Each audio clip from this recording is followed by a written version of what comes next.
Good evening and welcome to the first ever episode of Met Monday. It's finally here, the podcast that you don't need, but you're going to need because it's going to be something you're going to enjoy every Monday night with us here at 7 p.m. Central Time. It's going to be awesome. We've got a great panel with us here tonight. Of course, Taylor and Lorian are going to be with us every single episode, every single Monday, but the fourth panelist today, we do have Adrian Roncahan, our first ever Storm Chaser signing and just an incredible human being. Really happy to have him here. He drove 2 hours down here to Starkville to be with us for tonight. So a huge thank you to Adrian for coming down and being a part of the show tonight. We have so many things coming your way, including an exclusive interview with legendary storm chaser Connor Croff. You may know him from the hit Discovery series that kind of swept the nation, really, with Reed Timmer and a bunch of other big-name storm chasers. So we're really excited to talk with him in a little while as well. We got a bunch of fun things planned. We're going to talk about the weather around the nation. We're going to talk about some educational things. We're going to do some mini games that you guys are going to love, things that have never really been done before in the weather space, and we literally could not be more excited to share with you guys.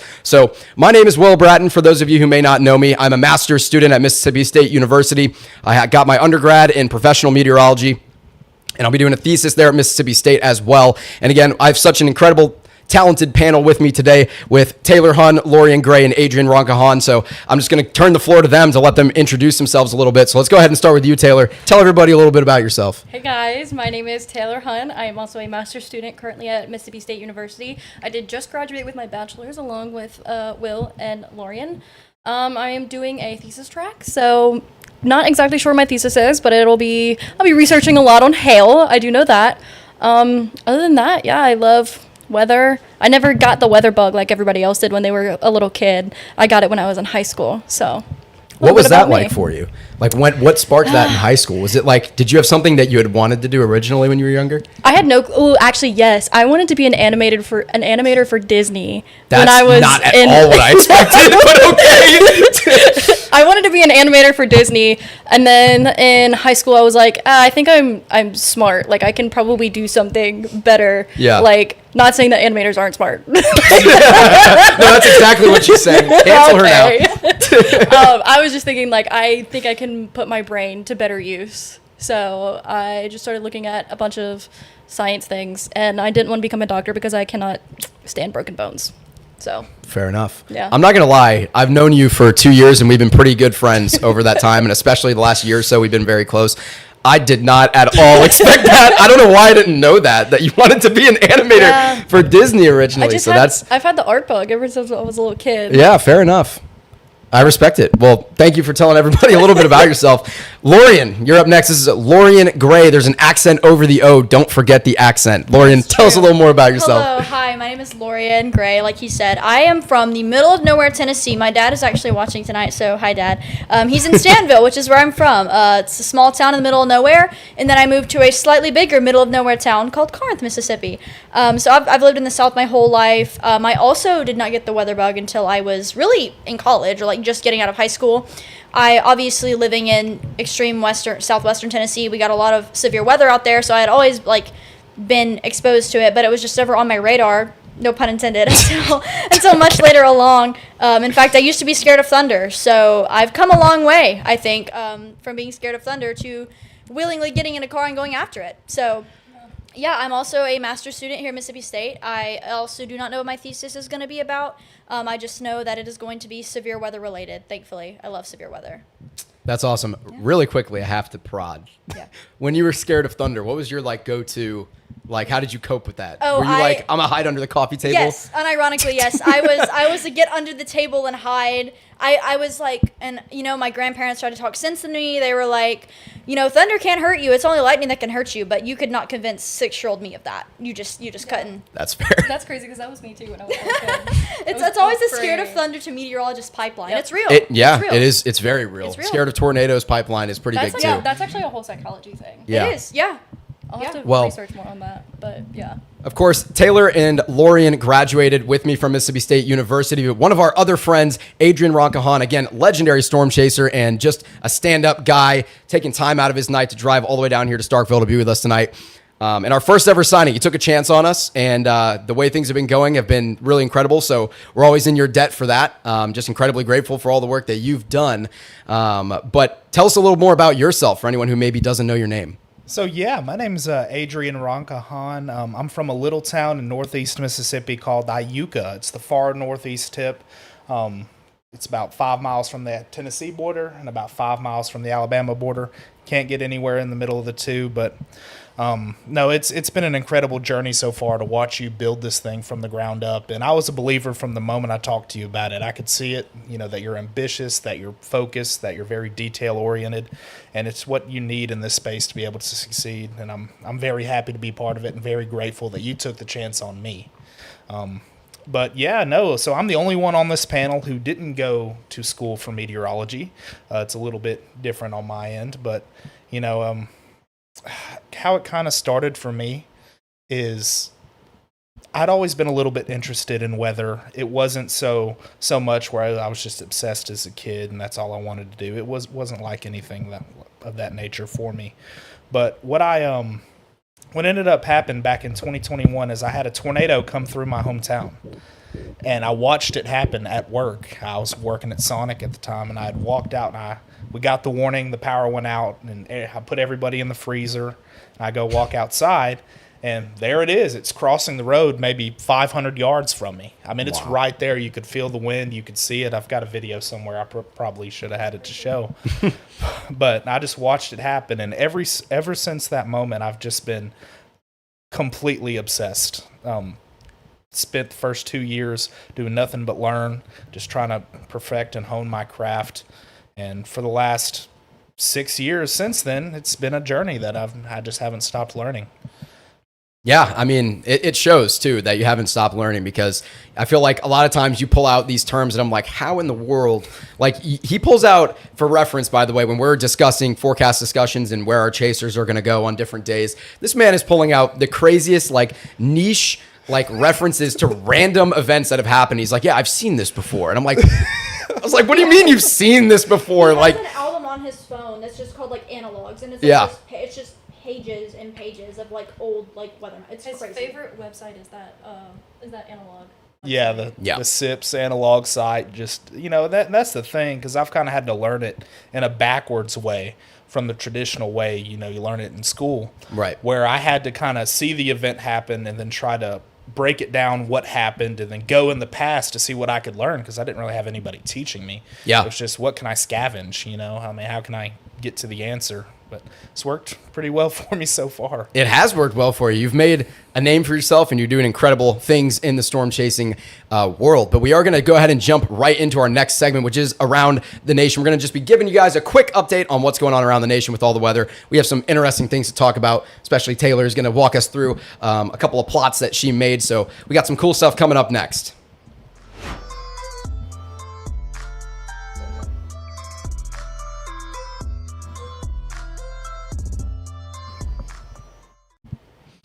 All right, the first thing that we've got is our day one categorical outlook. For those of you who watched our forecast video this morning, you will know about this. Now, one thing that's interesting, if Ben, you go ahead and switch to the wind outlook, you're going to notice that we do have that 30% wind risk, as well as a SIG 1 wind risk back towards Nebraska and South Dakota that was added in. So that is definitely something a little bit newer that we didn't exactly, or that we didn't have this morning when we made the forecast video. That was at the, I think the 11 a.m. update this morning, if I recall correctly. So we did have that 30% risk put in place, and those storms have kind of already started to push on through that region where we've had all sorts of damaging wind threat out there. And then of course our SIG 1 wind and hail threat. Now, if you go to that hail tab too, that SIG 1 risk was added up there back towards Nebraska and South Dakota as well. Of course, Nebraska, a state that we love here at WWX, Nebraska. So, yeah, exactly. The Nebraska emojis are going to end up coming in flying, I'm sure. But yeah, if you've got the Nebraska emoji, for those of us who have joined us as a member here at WillBrattonWx, you can spam the Nebraska emojis. I don't think that they're available to everybody, which is kind of annoying. I wish I could make them available to everybody, to be honest with you, but YouTube doesn't allow me to do that. Looking ahead to tomorrow's severe weather outlook, we are going to have another slight risk that's in place. And that one's going to be back towards kind of the quad state region of Nebraska, Iowa, Missouri, and Kansas. When you look at that tornado outlook, you're going to see a 2% risk is going to be in place there. We also have, again, our SIG 1 15% risk that is in place as well. Have you guys taken any look at the severe weather over the next 2 days? Have any thoughts on it? Not at all.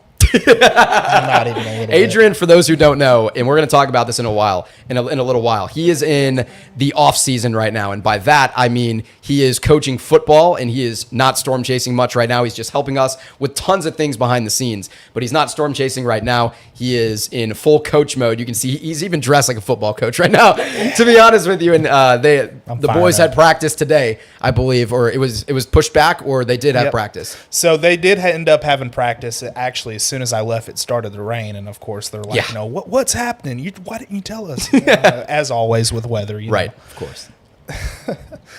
Yeah, well, good. I mean, that's everything that's going on over the next 2 days in terms of our categorical outlooks. Anyway, we do have if we pull up the radar. And by the way, for those who are unaware, Ben, our incredible producer, our director of production, is in the studio here with us. He's just on the other side of that wall that I'm pointing at here, with the entire 4 monitor setup, and he's running everything that you're seeing on stream here. So here's a look at the radar itself. So we have GR that's centered around St. Louis right now. It looks like there's a couple of considerable severe thunderstorm warnings out in Nebraska and South Dakota. If you and there's a destructive in South Dakota, double click on that. Let's go over there. Yeah. Okay, so yeah, it looks like just southeast of Rapid City, you can see that yellow polygon with the really thick black lines. Ooh. That is looking like a pretty strong supercell. It looks like it's interacting with some sort of a boundary there. So that is, I'm guessing that's probably destructive for a hail threat, probably baseball-sized hail. Ben, if you hover over that polygon, that white or the yellow, actually, it looks like. Yeah, maybe that's the considerable. I think it just got downgraded actually as we were looking at it. I think you went back in frames actually. So it's the oh yeah, Ben, go all the way forward in time. There you go. Yeah. Oh wow. Yeah. Hover away from it and then hover back onto it.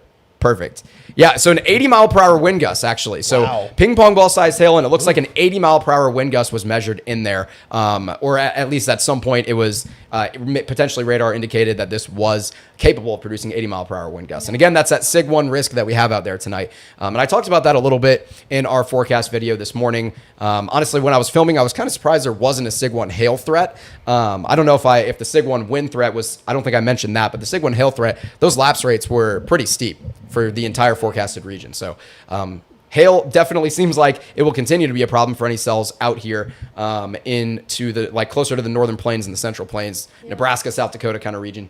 All sorts of considerables out there in South Dakota and Nebraska right now. So did we see how high the D cape was in this region? I don't remember off the top of my head. Yeah, I didn't know. I did, but I definitely saw it. I bet you that D cape was pretty high if they're going destructive and considerable on these. Could we perchance see velocity? Yeah, Ben, just click V on the keyboard. Nope. Yeah, just click on the map and then click V. There you go. Okay. Looks like there definitely is a mesocyclone in place, a little bit of weak rotation near Kyle here in South Dakota. So that's interesting. But it doesn't look super crazy. Of course, we're looking here from the Rapid City radar, and we're not terribly far. We're probably looking at about 4,000 feet in the air, so not super high. Definitely looking at the meso, though, more than anything. That's definitely that broad mesocyclone in there for sure. Not anything that's tornadic, but is that rotating updraft, which is sustaining that storm. That's why it's able to survive and produce hailstones, as we know, of course. And again, these types of topics are the things we're going to talk about in our favorite segment, the Met Classroom. That's something I'm super excited about too, to try and help the general body, the citizens of the United States understand weather a little better, because I think that can really help bridge the gap between the meteorologists and the public. So, yeah, definitely. Sure. But yeah, that's basically gonna wrap up what we have going on here. Let's get right into the Met Classroom.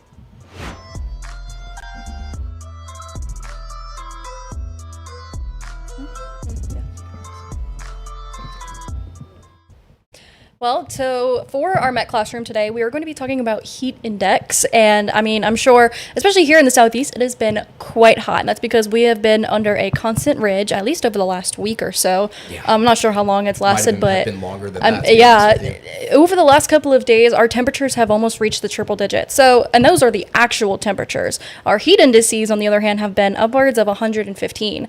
But I mean, the normal person doesn't necessarily know what the heat index is. So during today's segment for Met Classroom, we are going to teach all about that. Yeah, heat index values can be extremely dangerous, and Adrian actually can give us the perfect testament to that as a football coach. So Adrian, talk to me a little bit about, like, from your understanding in meteorology, with the wet bulb temperature and with heat indices, how does your football team ensure that your athletes stay safe with the heat? So we have multiple coaches on staff that are constantly with different apps. So we don't only use one, we use 2 or 3 weather apps, and we're constantly monitoring what's called the wet bulb globe temperature. And what that is it's a composite of different things, relative humidity, dew point, just the regular air or dry bulb temperature, which is just regular air temperature. But it's a multitude of things that kind of come together, and it's a really good determining factor of what heat stress is doing to the body. So, and it's really important for football players because, they're out there in all this heat with this equipment. They got helmets, they've got shoulder pads, they've got pants. They're very insulated, so they're very susceptible to the heat. It's very, so I'm trying to think more. So what we do is, I think the limit is 92 degrees. You can't be outside at all, and that's the wet bulb globe. That's not the air temperature. Right. So once that reaches 92 So it's degrees, easy to reach that, huh?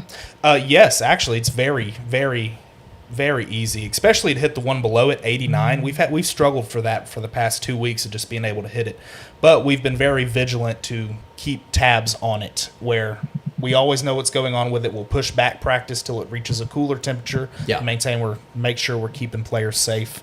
But yeah, it's been a constant battle these last 2 weeks. Yeah. So if you don't understand how heat index works, basically it's calculated using the air temperature and how much humidity is in the air. So the higher your humidity is, the higher your temperature is, the higher your heat index is going to be.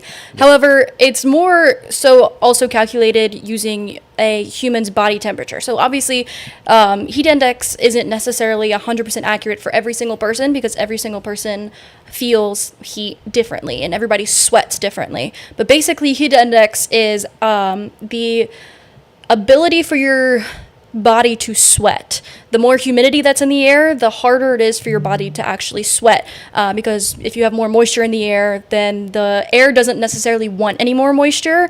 Right. So that sweat that's on your body isn't going to evaporate as easily. And then you feel the temperature more when you don't sweat as much. So Yep. if that sweat is still on your body, you're going to feel hotter than if it were to evaporate, because that heat is actually leaving your body as it evaporates off of your forehead and everything. Yeah, for those who don't know, evaporation is a cooling process. So it essentially it absorbs heat per se, in that phase change. So that's why your body sweats. It's why the human body sweats, is so that that water that's on the surface of your skin will evaporate and as a result cool down the surface of your skin. That's what the human body is designed to do. So sweat is a very important thing. And when that wet bulb temperature gets real hot, it can be real dangerous because that sweat won't evaporate. It just kind of sits there. It's real muggy outside. The air doesn't really want anything else, and all of a sudden you're dealing with heat-related illness, having really early onset. It can take a matter of 20 to 30 minutes, sometimes even 10 less minutes. than that. Yes. There is a big difference between heat exhaustion and heat stroke. Mainly the differences are going to be whether or not the person is unconscious or is still responsive, but make sure that if you see somebody that's working outside a lot, especially construction workers, they're one of the most prone workers out there that are prone to heat exhaustion and heat stroke. But if you're unconscious for even a minute, that's less oxygen to your brain. So very easily, heat stroke can become deadly. So the heat index is something that we should really always be talking about in the summertime, especially when we have these massive ridges that come through and just suffocate us all. Yeah, and it's really important to pay attention to, especially for those of you out there who may have any children, of course, that may be playing for Adrian's football team, for example. So that heat-related illness is, again, it's very dangerous. But there's a lot that goes into it. Again, like Taylor just said, with construction workers, for example, a lot of times they have to wear pants, especially like you think carpenters with wood and the splinters. They usually wear, and like yard work, people who are doing those types of things. You got to wear pants and long sleeves a lot of the time. Now, you can get away with those being slightly thinner, but in general, it's still just incredibly dangerous. The heat stroke risk is immaculate. It's so dangerous. So it's really important to bring these types of things to the forefront of everybody's mind during some of the hottest months of the summer, especially when you think about, for example, tropical season has been kind of quiet. And sometimes, hurricanes are absolutely devastating, but one thing that they will do is sometimes bring a little bit of cooler air in after they pass through, of course. And so that is, again, we haven't had any type of really significant tropical activity at all this season besides Lala, which is out there towards Hawaii right now, in terms of in the United States anyway. And so there's just so many different random things that are leading to this perfect storm of it's hot. So yeah. There's just so much moisture in the air, especially here in the southeast. And I think speaking of Lala, we should talk about Hurricane Lala. Some people in the chat were asking about it. I have a couple of maps. Ben, if you want to show the map of Hawaii for me, that would be awesome. I don't know if y'all have seen Hurricane Lala yet, but it was a Category 1 hurricane that actually did not hit Hawaii directly. It would have been the first landfalling hurricane in Hawaii in 36 years. So that's not the map. He pulled up the map of Hawaii, to be fair. You did do what you asked me to. Okay, you know what? Ben is just hitting us with a generational troll right now. That is the most incredible thing ever. It's Hawaii. That was like the most incredible comedic timing. Ben, it's in the Met Monday folder. It's the image of the Python chart. It's like a white chart. I hear him laughing in there. It's this man. Here we go. Thank you. Here's the plot that Taylor made in Python. Go ahead and talk about it. The map of Hawaii. That actually took me out. So I made this map earlier today.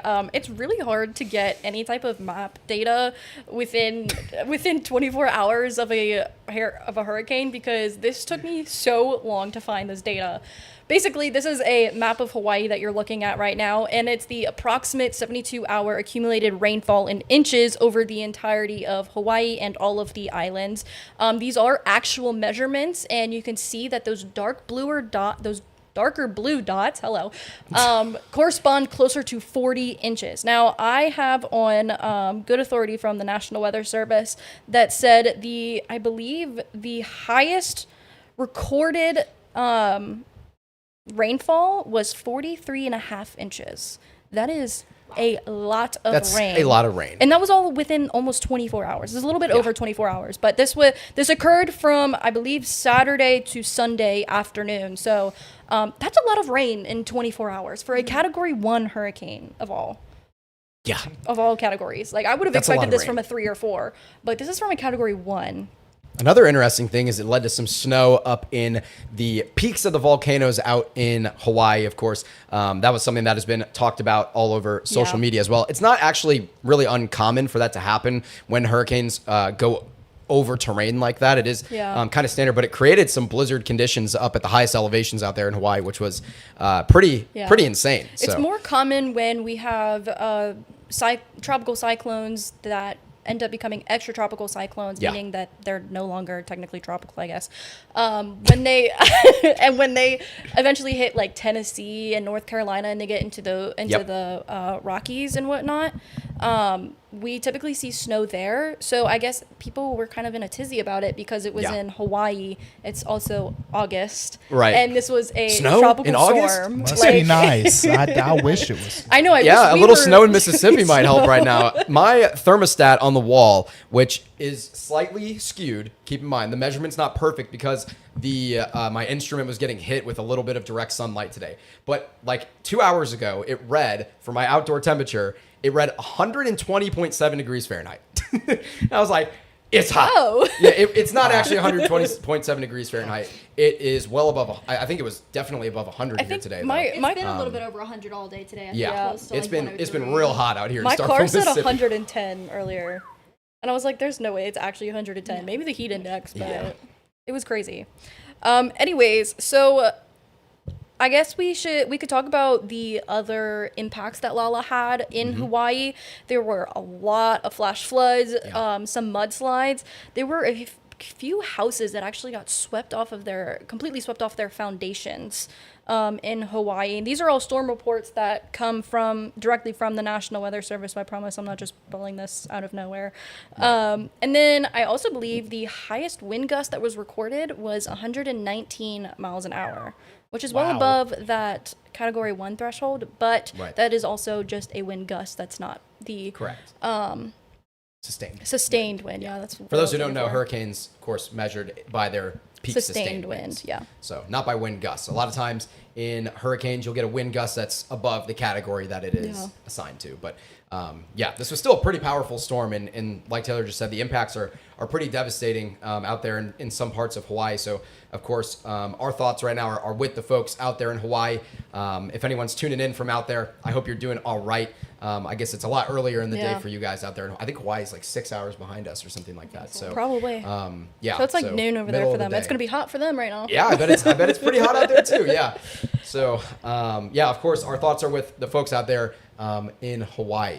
I know if this actually would have hit the mainland, it went just south to where it doesn't technically count as a landfalling hurricane. Correct. But if this would have been a landfalling hurricane, this would have been the first landfalling hurricane on the Big Island since 1992. So they have 36 years without being directly hit by a hurricane on the mainland. So I think that's pretty impressive. They call it direct landfall, or they call it a landfalling hurricane when the center of the eye comes over land, and then you get a direct hit when any part of the eye wall comes over land, which is what happened in this case. We didn't have the center of, I believe that's. I think the eye wall was actually just right off of the coast. The eye wall was just off coast as well. Just on the south coast. But we didn't have a direct landfall in Hawaii, but man, they are still getting a lot of the effects. You don't have to have that eye of the storm come directly over your area to have significant impacts when hurricanes are nearby. These storms are, of course, massive.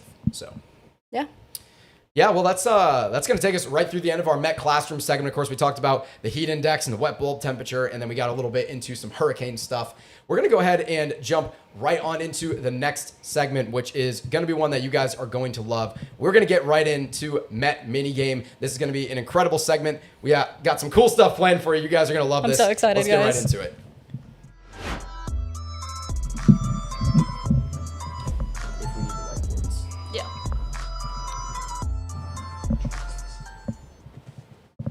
Alrighty, so in the top right-hand corner of your screen, you're going to see there he is, our incredible producer, our director of production, Ben Meyer, the GOAT. Absolutely love this guy. He's done so much incredible work with us, and this is his first time getting on screen with us. And of course, we need a little bit of an MC for some of the mini games, and so he's going to be directly involved with that. Ben, tell everybody just briefly, just a little bit about yourself. Absolutely, I'm happy to.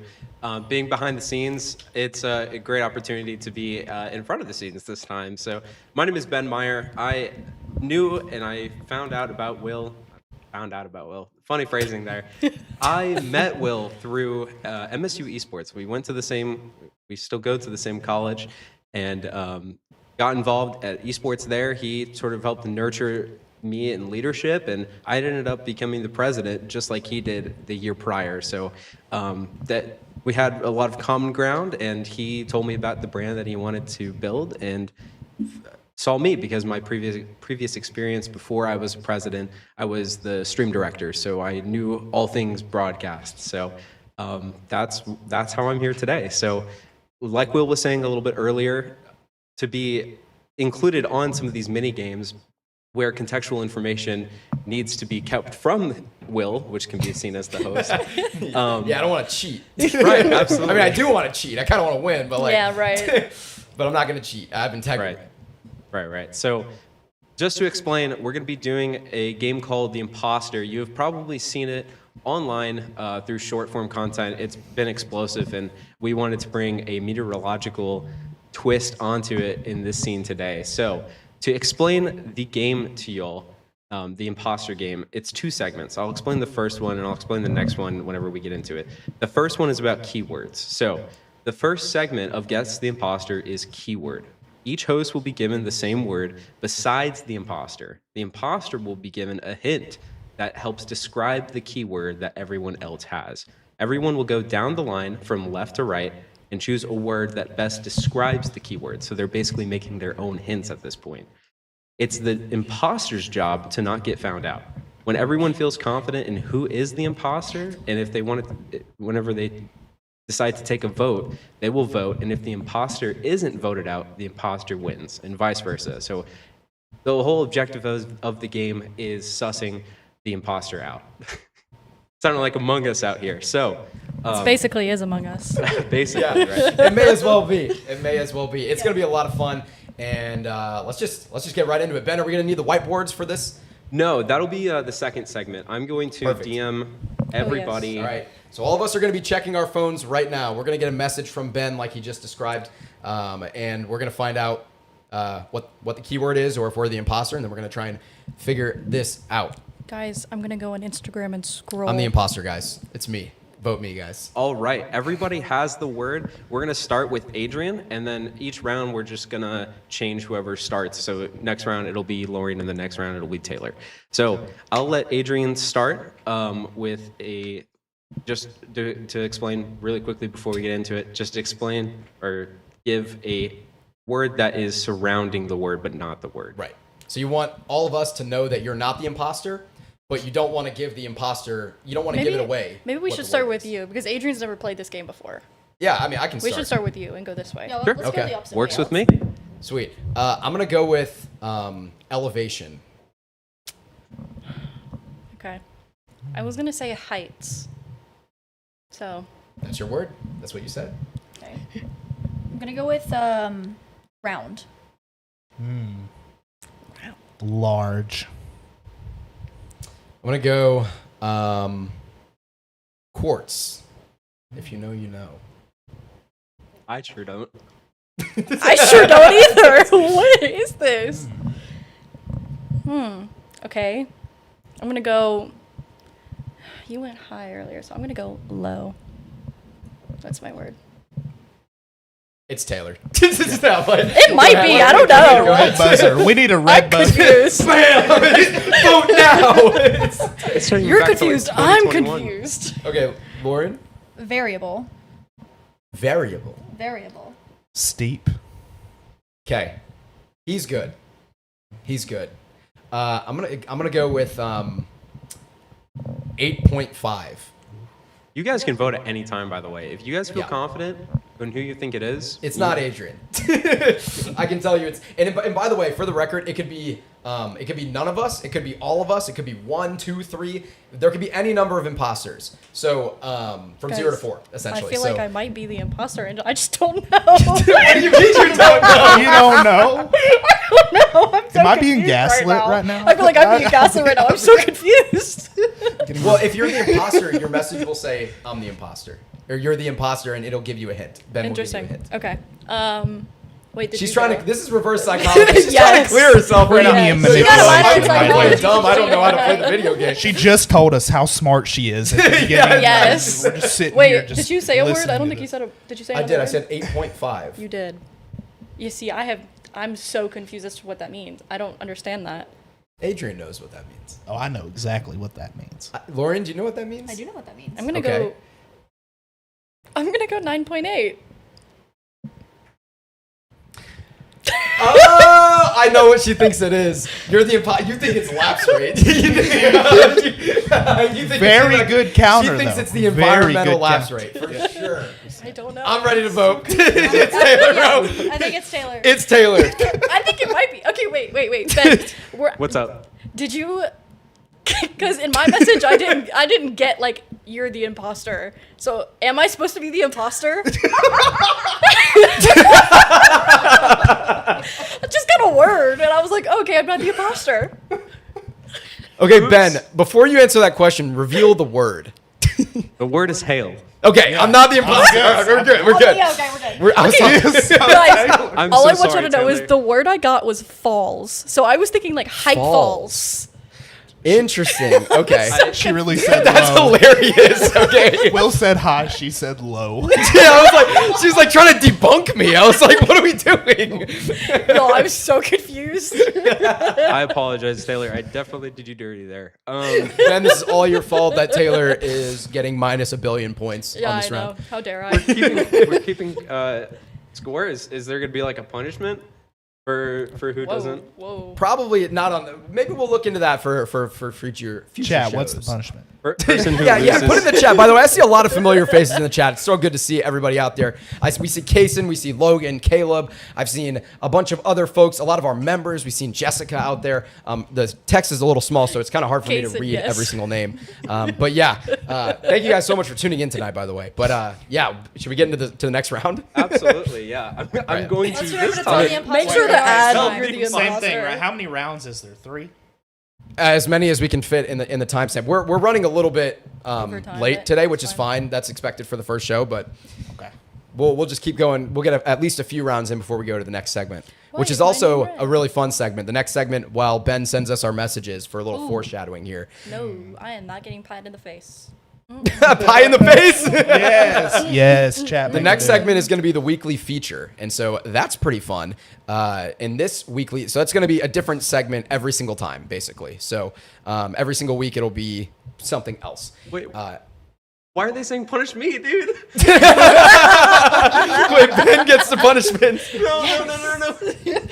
Yes, it was his mess up, not mine. But really quickly, did you guys all Yeah. get your messages? Yes. Really quickly, before we start, we are, the weekly feature this week is going to be some GeoGuessr. So US-based GeoGuessr, meteorologist attempt, and storm chasers attempt. We're going to figure this out. Hopefully, we'll do okay. We're going to figure it out. Should be fun. That's coming up next. Yeah. All right, who wants to start? Or Ben, why don't you assign somebody to start? Eeny, meeny, miny, mo. Okay. Adrian. Okay. Sheared. What's the word again?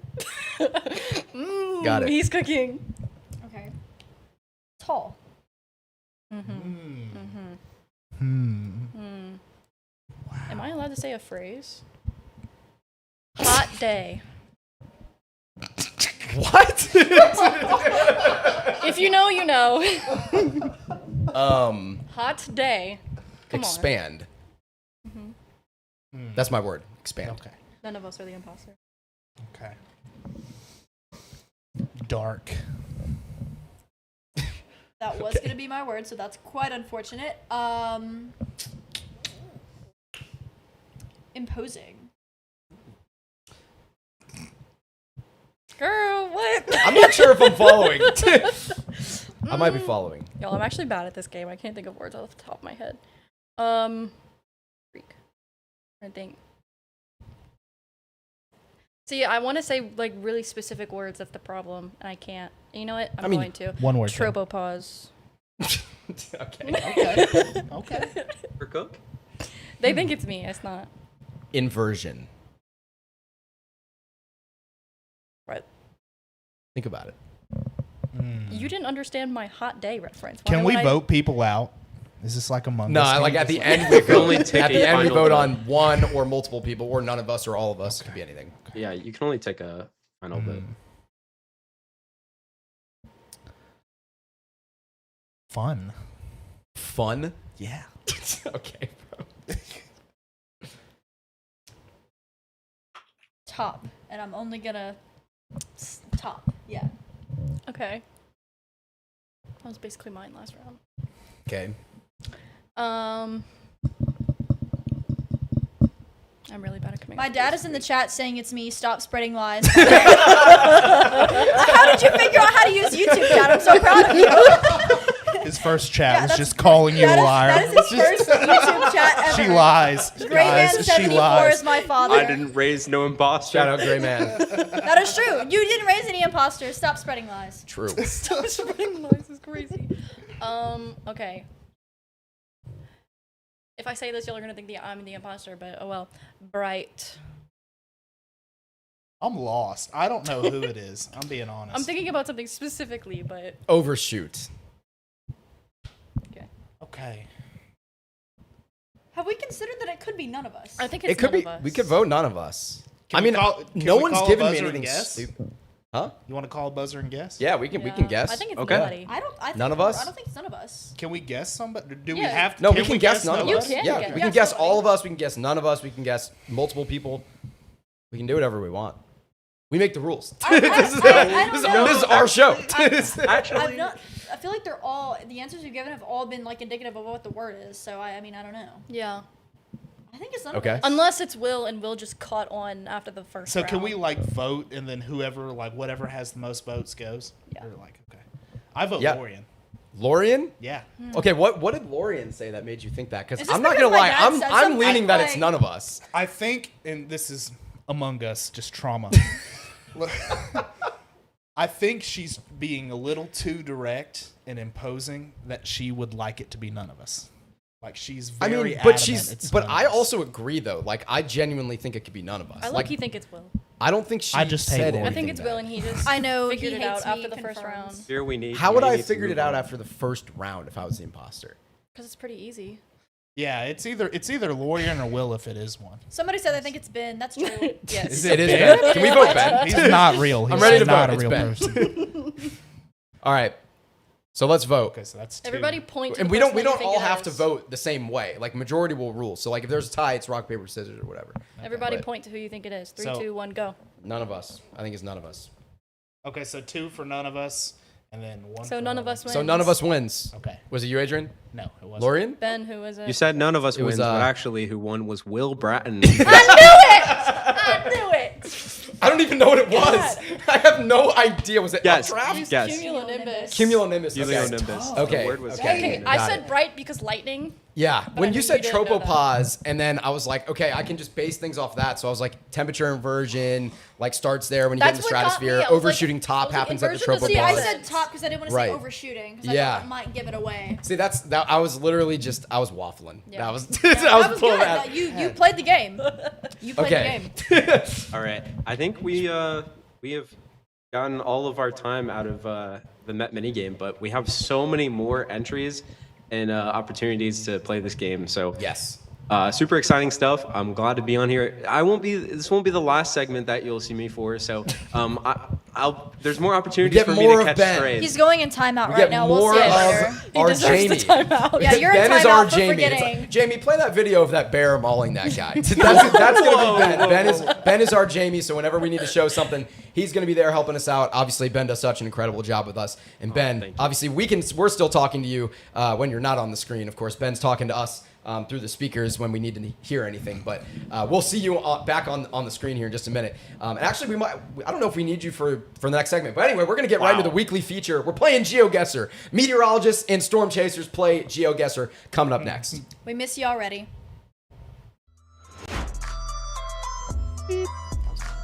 That was fun. That was a great time. All right. We're here. We're going to play some GeoGuessr. I need to get this keyboard and mouse up. Guys, I've never so that I played can this game actually before. Control what's happening here. Let's see if I can figure this out. That's got to be cheating. Cheat? No, we're playing together. We're all playing together. Tim, it's hurting your watching brain. you. It was hurting my brain. Jake is reporting outflow hitting Starkville right now. Yeah, I got a Sure. Jake notification Reed. Yeah. Jake Reed is in the comments. Jake's been in the comments. He Jake saw Reed, your the he saw goat. your rain map and he said, "I know that color palette name." Single player community maps. Can I like search for like United States? I just heard thunder. Meteorologists United- check Hold the on, radar. yeah. United States. I'm not gonna. I'm Okay. not on. So we're doing Instagram. United I'm- States GeoGuessr. Expert Yes. analysis. Oh, it is raining. There is an outflow There is an boundary. outflow. This is awesome. We're nerding out on air right now. I by bet the way. you if you open the door, it Okay, would actually Ben, be how do cooler I in start here. this? Where's the button to start it? Adrian. Yeah. Can you hit the button for me? Thanks, bro. He approaches. All right, we're playing GeoGuessr. Meteorologist and Storm Chaser take on GeoGuessr. Ooh. This looks like the Northeast. Yeah, I was It about to does. say This the looks Northeast. very northeast. Yeah. Oh yeah. I was gonna Okay, say. so we're in a residential Wait, neighborhood. there was a political sign back there. We might be able to get some info off that. Okay. Yeah. Where was that? Right there. Oh. Can you zoom? Myers. Okay, we can't look anything up. This is a State state representative. representative for Andrew Myers. Is that a state flag by his name, or It- is that? I don't I think think, so. I think that's just an That just looks like American I thing. think it's just a Thailand. flag. Okay. it just looks like It does. It's just, I don't know what state flag that is. Okay, we can keep moving around. We have 10 minutes to try and figure this out. 10 minutes? Yeah, because we're playing one. And we're Okay, going to so try and this get is as the only close as we possibly can. I don't know. This looks really flat. Somebody said Bryant, Arkansas. How did you even come up with that? Did you just like say that? Fernside, does anyone recognize this symbol? That's got to be somewhere in the Northeast, don't you think? I don't know. think That it's looks like a probably in the sailboat, Northeast. though. I feel like that's very like Whoa, sailboating is like we just changed seasons. Wait, what just happened? We've teleported to springtime. Okay, let's see. The trash can maybe will have like something on it. I know this ain't Louisiana. I can tell you that. That is true. This is not Try Mississippi. one more time. I mean, this is just a basic cul-de-sac. Like, We like this could be genuinely anywhere. What if this is actually just That one just of our doesn't help houses and us we're at leaking all. our address? look at the water. Oh yeah. Okay, so there's a a body lake. of water. Oh, this So- is cute. Okay, so Maybe- where's a lot of lakes, right? Do you guys know the state with the most lakes? I know this. Do you? It's Minnesota. It's Minnesota. Shout out Olivia Anderson. Minnesota. Shout out Olivia Anderson, Okay, but our you good see friend. how the plants... Carlson Carlson Park. Park. Does anyone recognize a Carlson Park? Nope. This looks kind of like the Carolinas-ish, like into maybe like Virginia. People in the chat are like saying that. it's Midwest, I could which see. I could see Midwest. I could see Northeast. I mean, this it's could be definitely any- not the South. I don't No, think. no. I could it's see- definitely not the West Coast. I don't know. I could At see least like it's I not could see the- like Upper Appalachia There's a boat. maybe.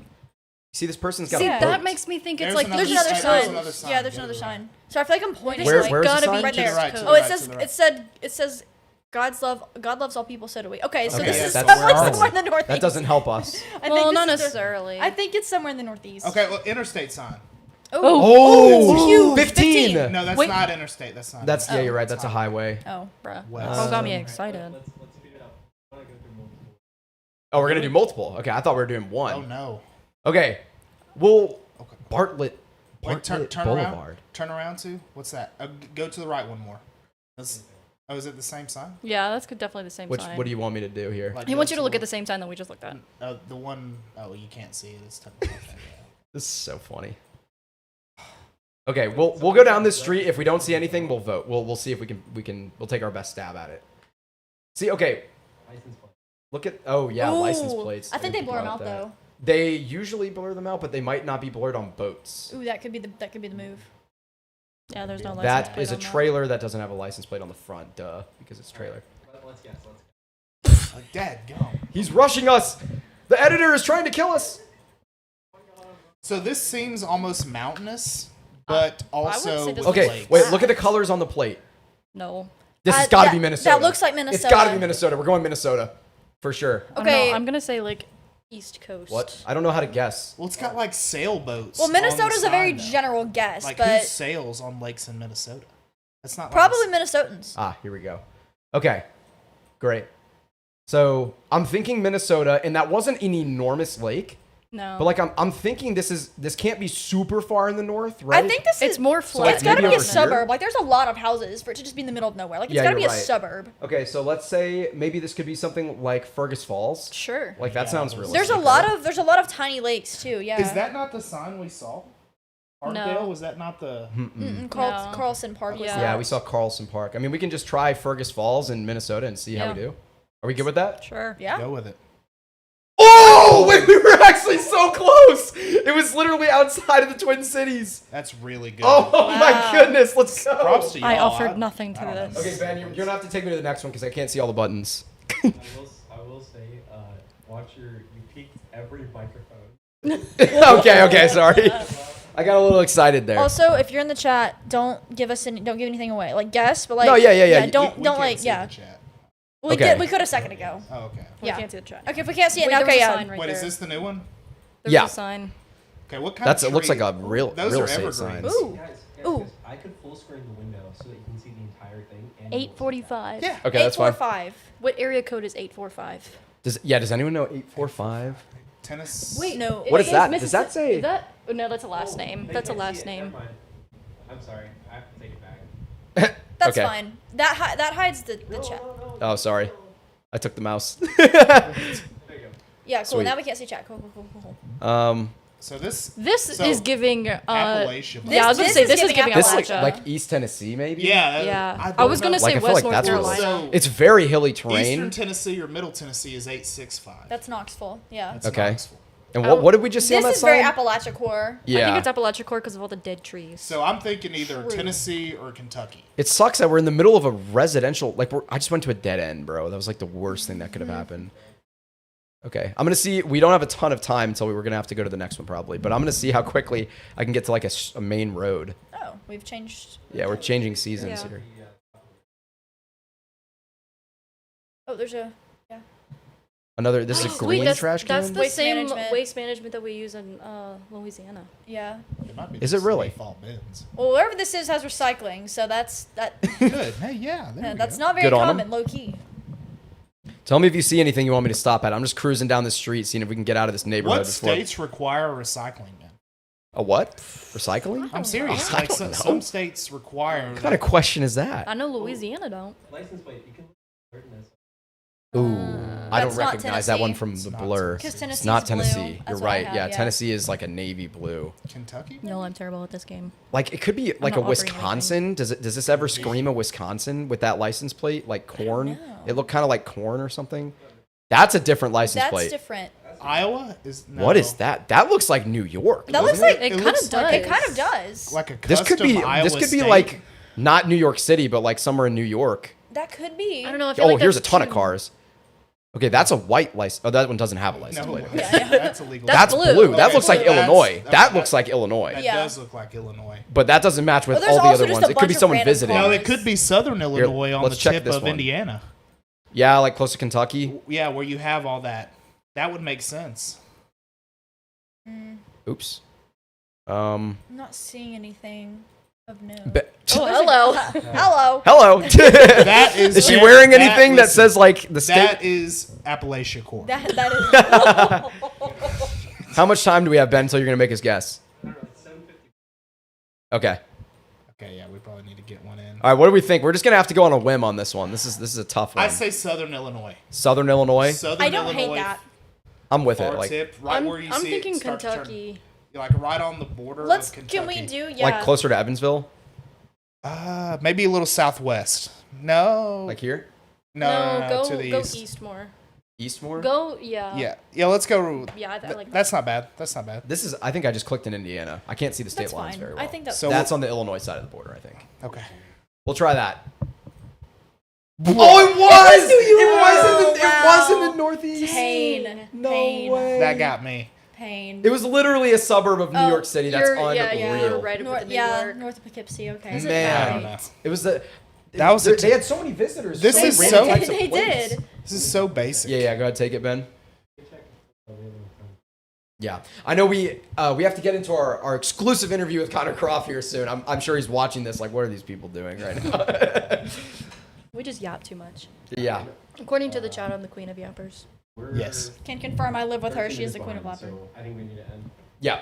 All right, so we're going to go ahead and that's going to be the end of our weekly feature doing GeoGuessr. If you guys like this weekly feature, we can bring it back in a future segment, or if you have any ideas on what the next weekly feature should be, let us know in the chat or leave a comment on one of our videos. Get in touch with us on our Discord server. But that was Meteorologists and Storm Chasers playing GeoGuessr. That was really bad, and, guys. That was fun. doing okay. I don't know. I think I mean, like we between talked about New York. objectively, between So the you first and one California. was great. Yeah, but we also got Minnesota. It's also though. the northern tip of Appalachia. Right. So Yeah, it's I- like, I- I- okay. I did say like- Upper Appalachia. I think we did okay, but that's all right. We're going to go to a quick intermission here, and then we're going to have an exclusive interview with legendary storm chaser Connor Croff coming up soon.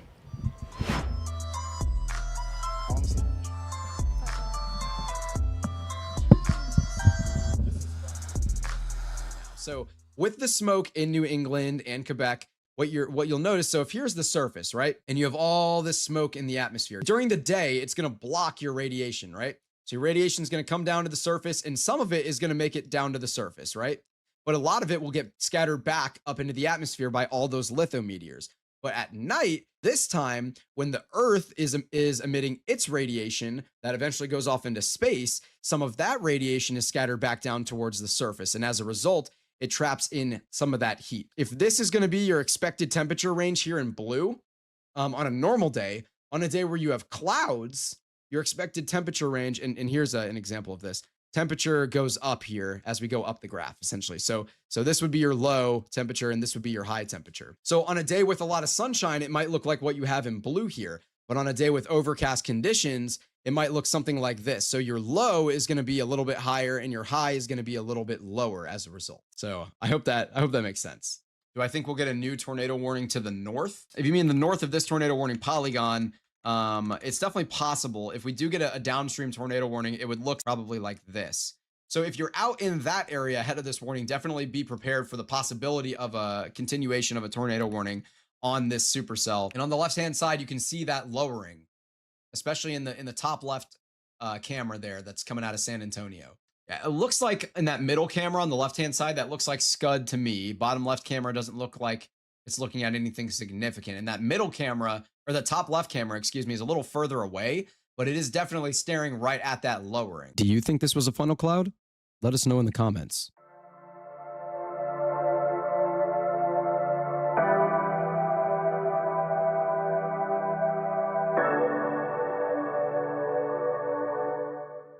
Is water wet? That's a great meteorological question. Let's talk about this. And I'm going to give you the answer. Inherently, what does it mean to be wet, right? It means to have moisture on you. It means to have water on some sort of object, right? In order for an object to be wet. So can water inherently have water on it? That's the question. I like to compare it to vorticity in the atmosphere, right? Vorticity is an infinitesimal point and how much spin that infinitesimal point has. Microscopic point. When you look at that, you're looking at the spin for that individual point, but then you might be looking at like broad scale rotation, right? Where rotation is more of like a bunch of different points rotating around something. So can water be wet? Right? Well, can a single point have vorticity? Yes. A single point, even though it's rotating in a larger mass, can also have its own individual vorticity. And since water droplets are in contact with other water droplets, they can inherently be wet. But this doesn't apply to a singular H2O molecule that is not in contact with other H2O molecules in vicinity. That water droplet would not be wet, that H2O molecule. But water itself can be wet because it has other water on it. I don't even know what I'm talking about at this point.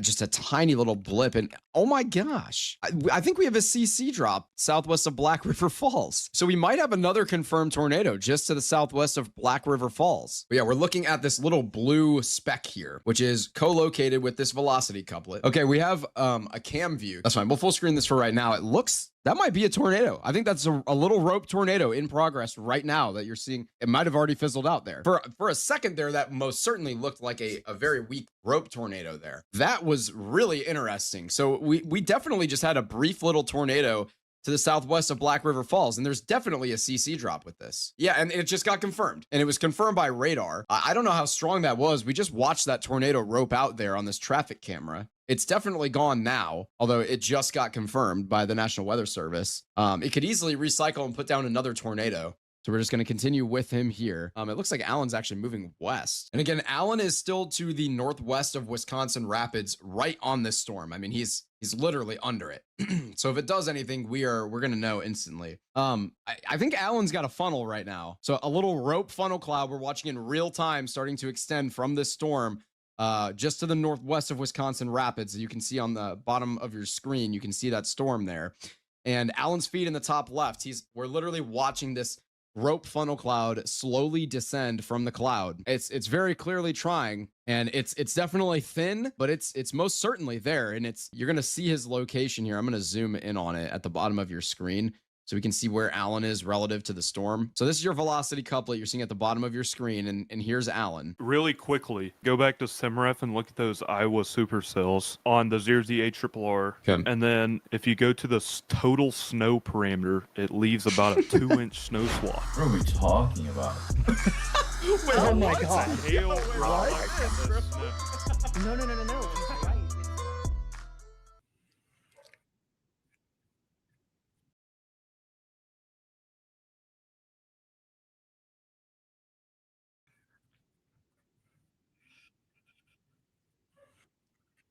I'm doing good, Will. How are you doing?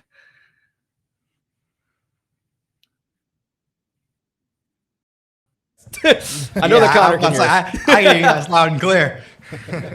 All right, we're good to go. Sorry. Apparently you guys couldn't hear us for a second there, but Connor could hear us. We just asked him, how's he doing? We have legendary storm chaser Connor Croff in the house. This is really, really exciting for us. Of course, a good friend of ours now, known him about a month. Just a really, really great stand-up guy. And we got a big announcement regarding Connor coming up in a little bit as well. But Connor, I'll ask you a second time, and hopefully all our audio is good. How you doing? How's your recovery been? I'm doing good. I'm doing better. I'm going on about 2 weeks and 5 days now. So Wednesday it'll be 3 weeks since I've had the surgery. The first 2 weeks were pretty rough, but I've turned a corner. I'm doing much better. So how are you guys doing tonight? Good. I'm good. Yeah, Good. good. Fantastic. I think the show's been going great so Yeah. far, so I couldn't be happier. I mean, we haven't run into any crazy hiccups, any technical issues. Knock on wood. Really need to knock on some wood here because that would be the worst I don't timing ever. have any wood, but That's I'll knock okay. on I knock on knocked metal for you. go. There you go. Yeah, but everything's been going great, so I'm having a great night. I think it's been a lot of fun. I mean, Yeah, what do you guys think? this is awesome. great. Yeah. Sweet. Yeah, and Well- just a little positive feedback from. I've been watching for about 45 minutes now, and I've been entertained. So you guys are doing a Good. good job. Yeah. it's Oh, fun I love to hear that. Glad I mean, to know we're funny. We're so funny. all right. Slap it, bro. So, Connor, tell me a little bit about before we get into like the more normal interview style questions. I'm dying to know how, and I already asked you a little bit about it, but for those who, that was a private conversation.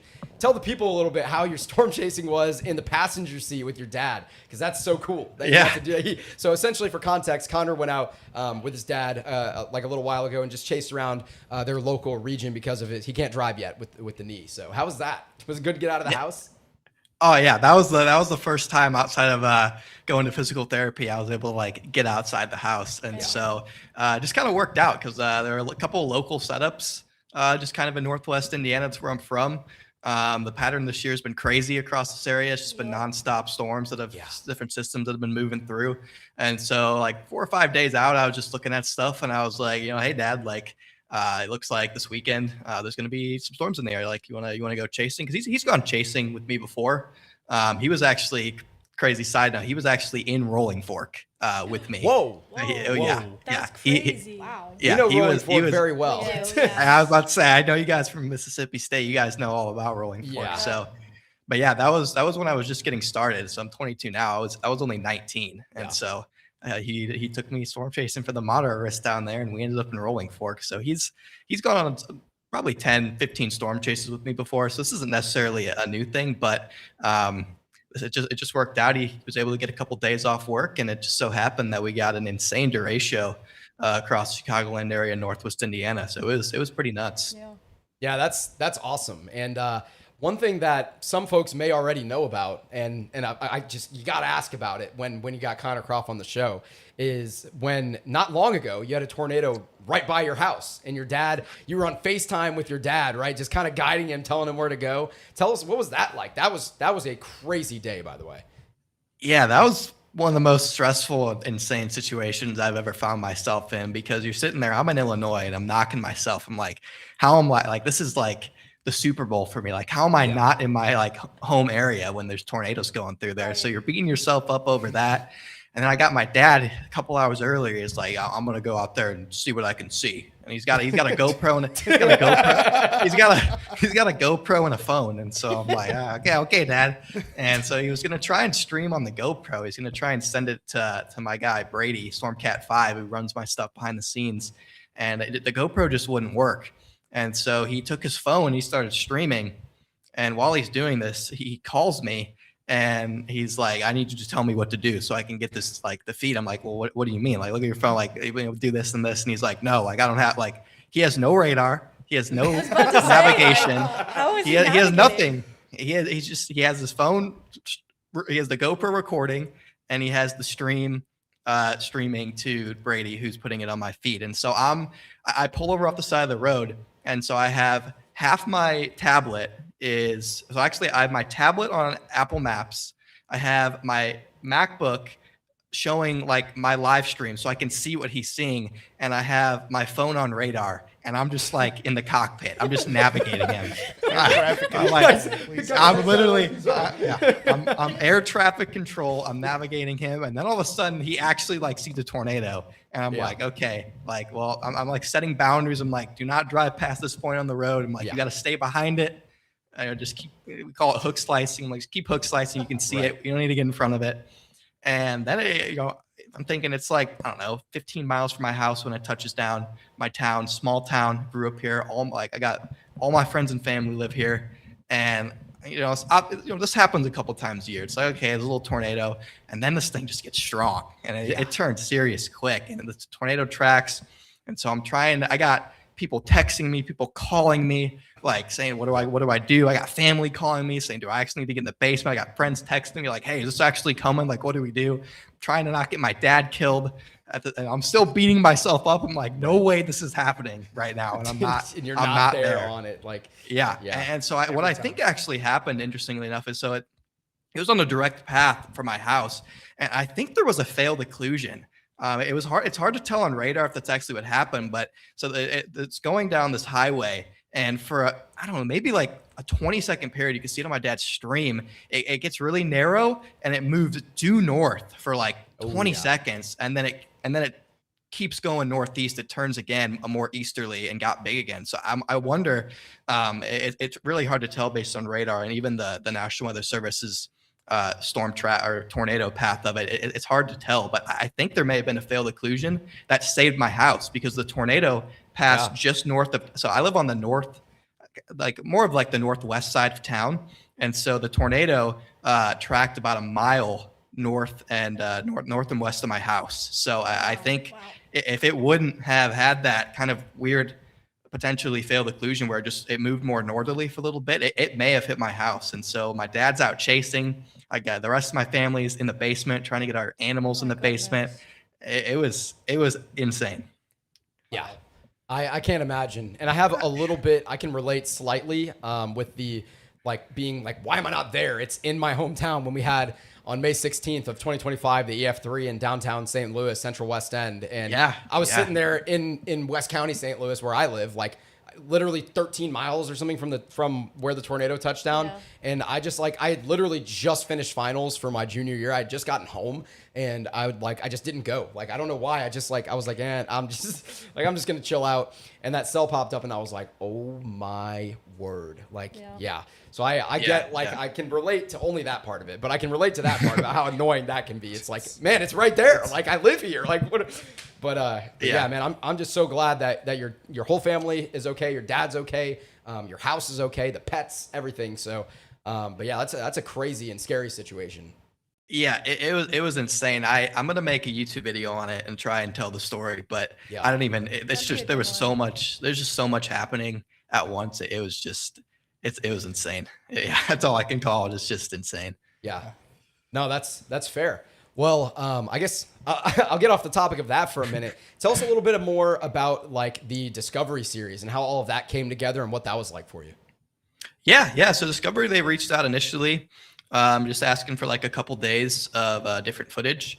And unfortunately, like I didn't think I was going to be on there much because I wasn't totally prepared. But I've only been doing this like full time now for 3 years, maybe 3.5 now.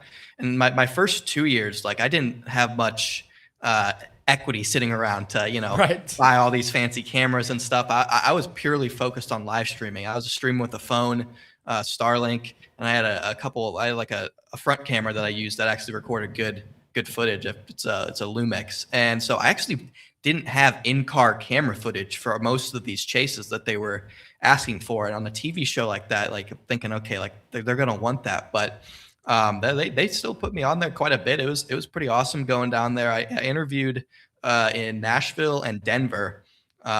Traveled. They actually interviewed me at Denver at the Chaser Summit, so it kind of worked out. But then I had to travel down. I had to travel down to Nashville, and it's cool. It's definitely nerve-wracking. I got all the big cameras out and everything, and they're interviewing you. They're just grilling you, and it's interesting too. They were great. They made the whole process easy. But it's interesting too because it's like TV. So like you say stuff in the interview, and it's interesting to watch the way they spin things. It's very different. They didn't do much with me, but I know that there were some storm chasers who were like, "Whoa." Like that's not exactly what I meant. That's not exactly what I meant, but no, they were great. It was a really fun process, and I hope they have a season 2 because I'd love to go on there again. But it was really just it was an honor to be on there. Like you grow up watching all these storm chasing TV shows, and so to actually be able to like be a part of them, it was an awesome experience. Yeah, it's got to be a dream come true. I'm not gonna lie.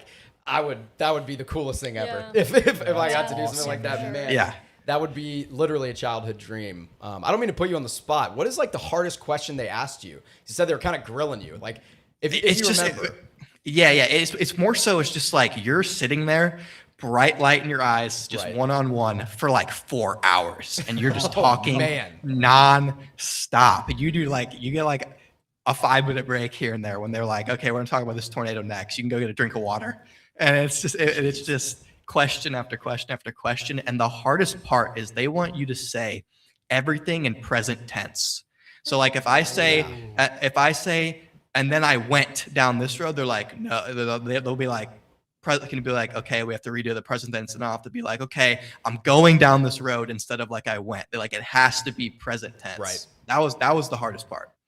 Yeah, that's interesting. That's something that like folks who have never like done that type of thing before maybe wouldn't know.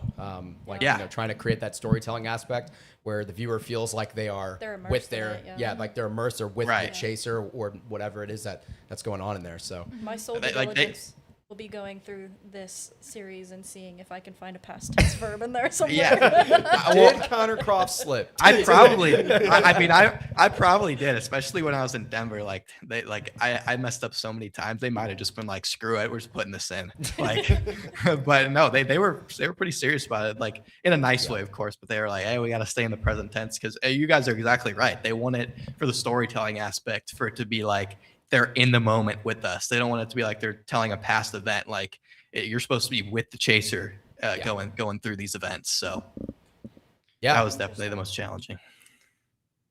Really interesting. Well, we have other questions for you.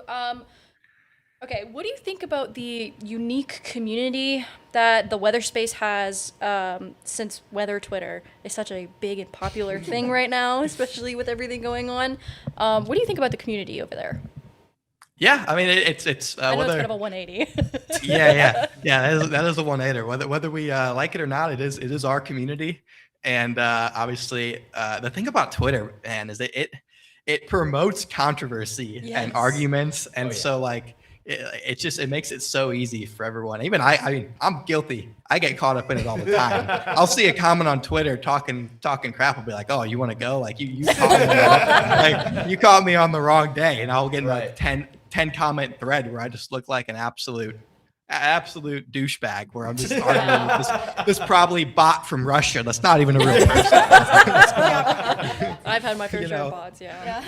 Exactly. Yeah. But I mean, there's a lot of people on weather Twitter. When I was first getting into weather, not first getting it, but when I was first branching out into the social media side of things, I learned so much from weather Twitter, just watching the academic people post like, okay, tornado warning here, like look at this velocity coupler. Like my initial, when I was like 12, 13 of getting into this stuff, was largely based on being a part of weather Twitter and seeing all these like-minded people who were posting all these crazy cool things about things I had no idea what they even meant. And so that it played a big part in me just like learning the basics. So I'm a big fan of the weather community. Obviously there's bad apples. Some people would say I'm a bad apple, but you know, it's a pretty cool place. I feel like some people would say everybody's a bad apple over there. So Yeah, I feel like you just you know, a lot of attempts to come for people's necks, but you know what? That's part of its charm. Yeah. Shout out Weather Twitter. We Exactly. love Weather Twitter. It's a little fun. Yeah. That actually, Exactly. Just a little fun.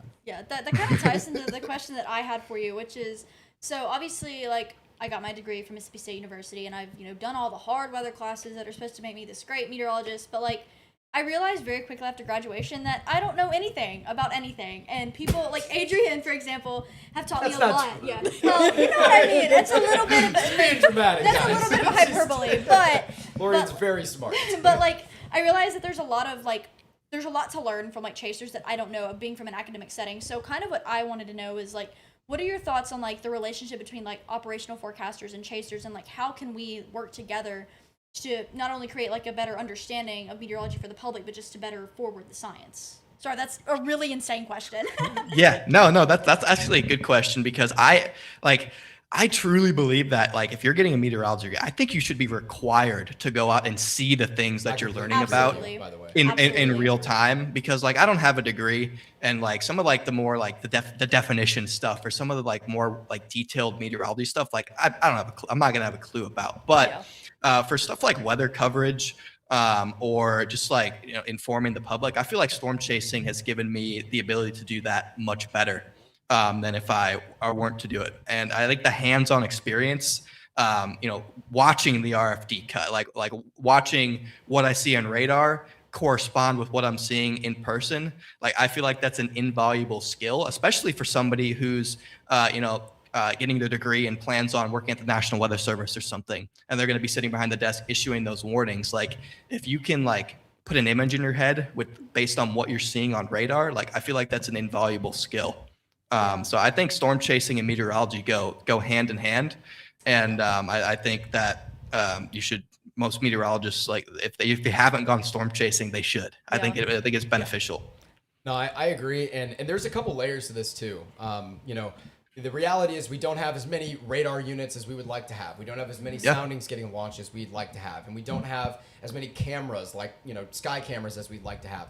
And people like the North Mississippi Storm Chasers, for example, that are putting up cameras, you know, those things help a lot. But the reality is we don't have the full infrastructure there yet. Storm chasers are not only like helpful, but they are genuinely a requirement if you want accuracy to be as high as possible with the National Weather Service. And you know, in terms of confirming tornadoes and issuing good warnings, having a lower false alarm rate, all those types of things go hand in hand. I think it's a very important symbiotic relationship between operational forecasting and storm chasers. Again, it's your eyes on the ground, it's your boots on the ground. You gotta be able to see something, and it also really helps the public, because people psychologically, there are a lot of studies that back this up. This is not just me spouting off storm chaser propaganda here, but people are much more psychologically likely to take action if they can see the tornado versus if there's a warning. Even if it's a tornado emergency warning, they're far more likely to take action if they can see it. So storm chasers, again, they just provide so much value to bridge that gap in the infrastructure that we don't have, because like I said, we don't have enough radar units, enough sky cams, whatever it is.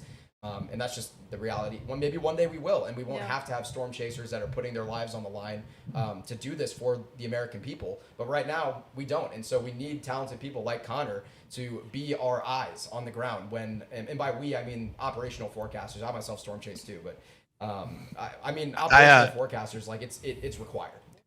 I hope people still need storm chasers, because I love storm chasing. So He needs a job, guys. yeah, I was about to say, Will's trying to put me out of a job here. Like, what about me? I'm your best pal, isn't it? Yeah, there you go. Will's planning to replace me with cameras, guys. No. That's Adrian. Don't put words in my mouth. Yeah, but I think also another point too, it's interesting as technology's improved and as the content space has grown. The relationship between meteorologists, YouTube channels, weather YouTube channels, and storm chasers has really kind of grown and blossomed. So it's given storm chasers even more importance too, and has arguably opened up a lot of job opportunities in the storm chasing field for someone like me. So it's been interesting to see as the content space grows with people doing what you guys are trying to do, how storm chasers have also benefited from that. Yeah, I really liked what you had said earlier about how the people in the academic setting need to get out and like see what they are learning about. Because I remember my senior year, just last year, sitting in my mesoscale class, and we were talking about all these different things, and I'm like, what are we talking about? I don't understand. Like, I can't visualize what my teacher is trying to talk about. And then I'd go on a storm chase with Adrian, and he'd show me like the reality behind everything that we're learning, and I'm like, oh my goodness, this makes sense it can now. really click. Yes. Like, just like that when you see it.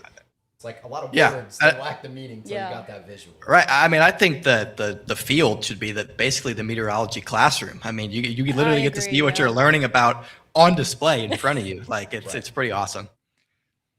Yeah, I think a lot more people would be interested in atmospheric kinematics if they could watch it happen in front of them, because it's pretty cool. Exactly. Yeah. Most people who do meteorology are interested in it because they saw a cool spinning cloud once upon a time in their life. Right. You know, exactly. So You know, you can wake up in the target area. You see on the models, your 850 is supposed to be cranking, and then you can look up at the sky the morning of. You're like, oh dang, these are cranking. Like, you just get to see it. All the things you see on the models, all the things you learn about, you just get to see in person. That I think it's invaluable. Yeah. Absolutely. Well, speaking on the topic of storm chasers and what we're doing, about 4 minutes ago, because these were scheduled posts to come out, we actually just announced that the big news, one of the pieces of big news on this podcast coming out, which is that we've signed Connor Croff to join what we're doing here at WillBrattonWx. So Connor is going to be a part of what we're doing here. This is literally such an incredible honor to have you.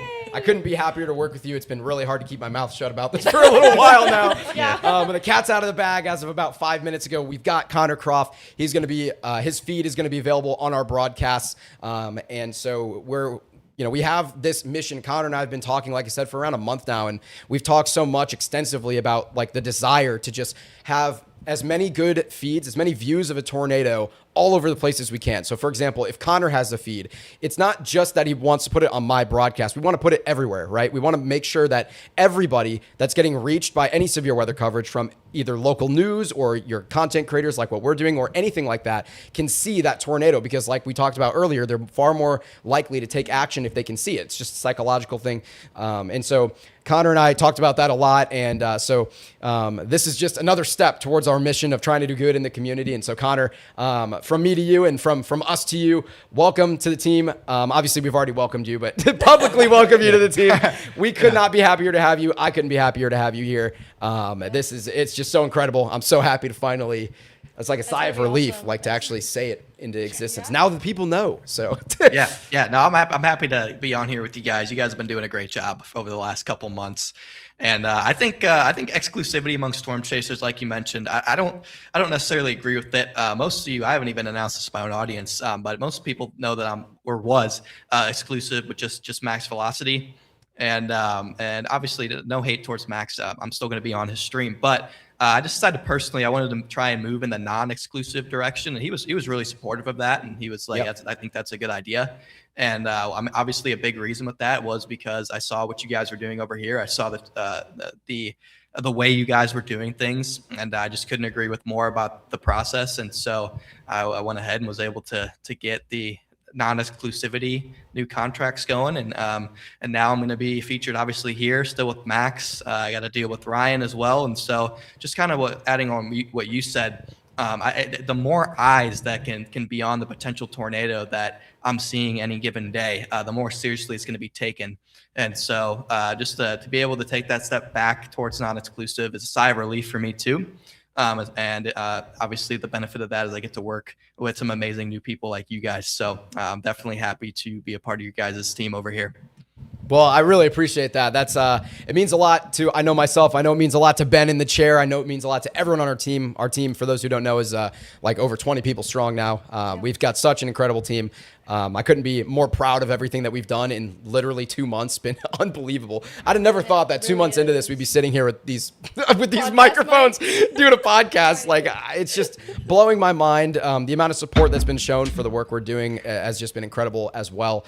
And it resonates, like Connor just said, when people see like good work that's being done, they want to be a part of it. And so that's just really cool. It's just validation, right? That the work that we're doing is good, right? And it's not that it's just good in terms of like, it's a good business model, but it's good because we're doing good in the community. That's why people want to be a part of what we're doing. And that's why people are tuning into our broadcast, because we're fully centered around the community. So, and that's why we're so selective with our team too. That's why, like I said, I talked to Connor for quite a while, and I talked to all our storm chasers that we've signed for quite a while before we bring them on. Taylor and Lorian know about that process. I can drag it out sometimes because I really want to vet people and make sure that the people that we bring in are committed to our goals. And again, our goals are not necessarily the business side of this. Like, we have to make a living doing this in order to feed our families someday. Of course, we're all young that are folks that are going to eventually get married, eventually going to have kids, things like that.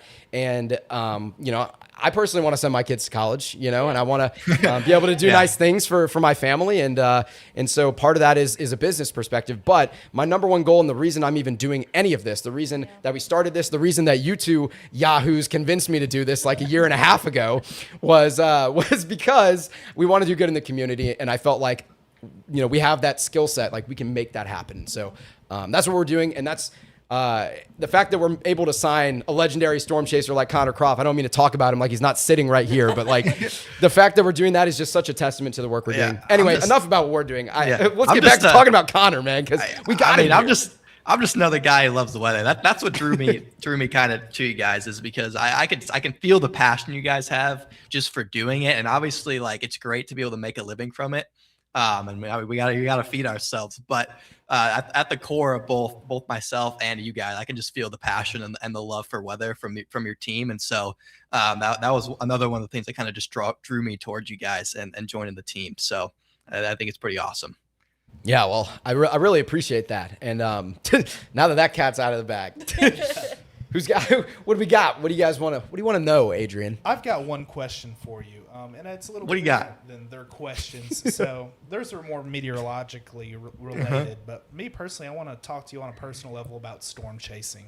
And you know as well as I do, as anybody else who tries or attempts to do this full time, that it's a grind, and there's so many different aspects that go into it.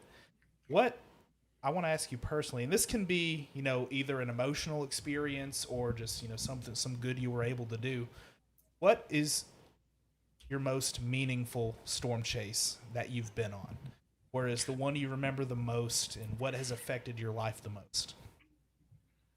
Yeah. I mean, I feel like there's a couple different answers for this. Rolling Fork was my first experience with what these tornadoes actually do. It turned from I want to go see tornadoes. This is so cool. Like, this is so awesome. I'm gonna get cool footage, more towards like, okay, like holy crap, like this is what these things actually do. Like, yes, I love chasing tornadoes. I love seeing tornadoes, but this is the damage they do on a real scale. So that was the first time. That was kind of the moment where my mindset kind of flipped. Obviously, I'm still trying to get the best footage, get the best content and stuff, but that added a whole nother level of meaning to it, because I saw firsthand what these things that I love to chase actually do. And so there were a couple instances like Rolling Fork on April. It was in Nebraska. I'm not good at dates or analogs. I heard earlier that Ronk is really good at that. I can't remember dates to save my life. I think it was April 26, 2024. Was that the Nebraska outbreak? Yes. Yeah. We all look at him immediately. Yeah. Like, I was about to say, I looked career at him day. through the. I looked at him through the screen. So. Yeah, the career day up there in northeast Nebraska that kind of went into Iowa and that type of area. Yeah.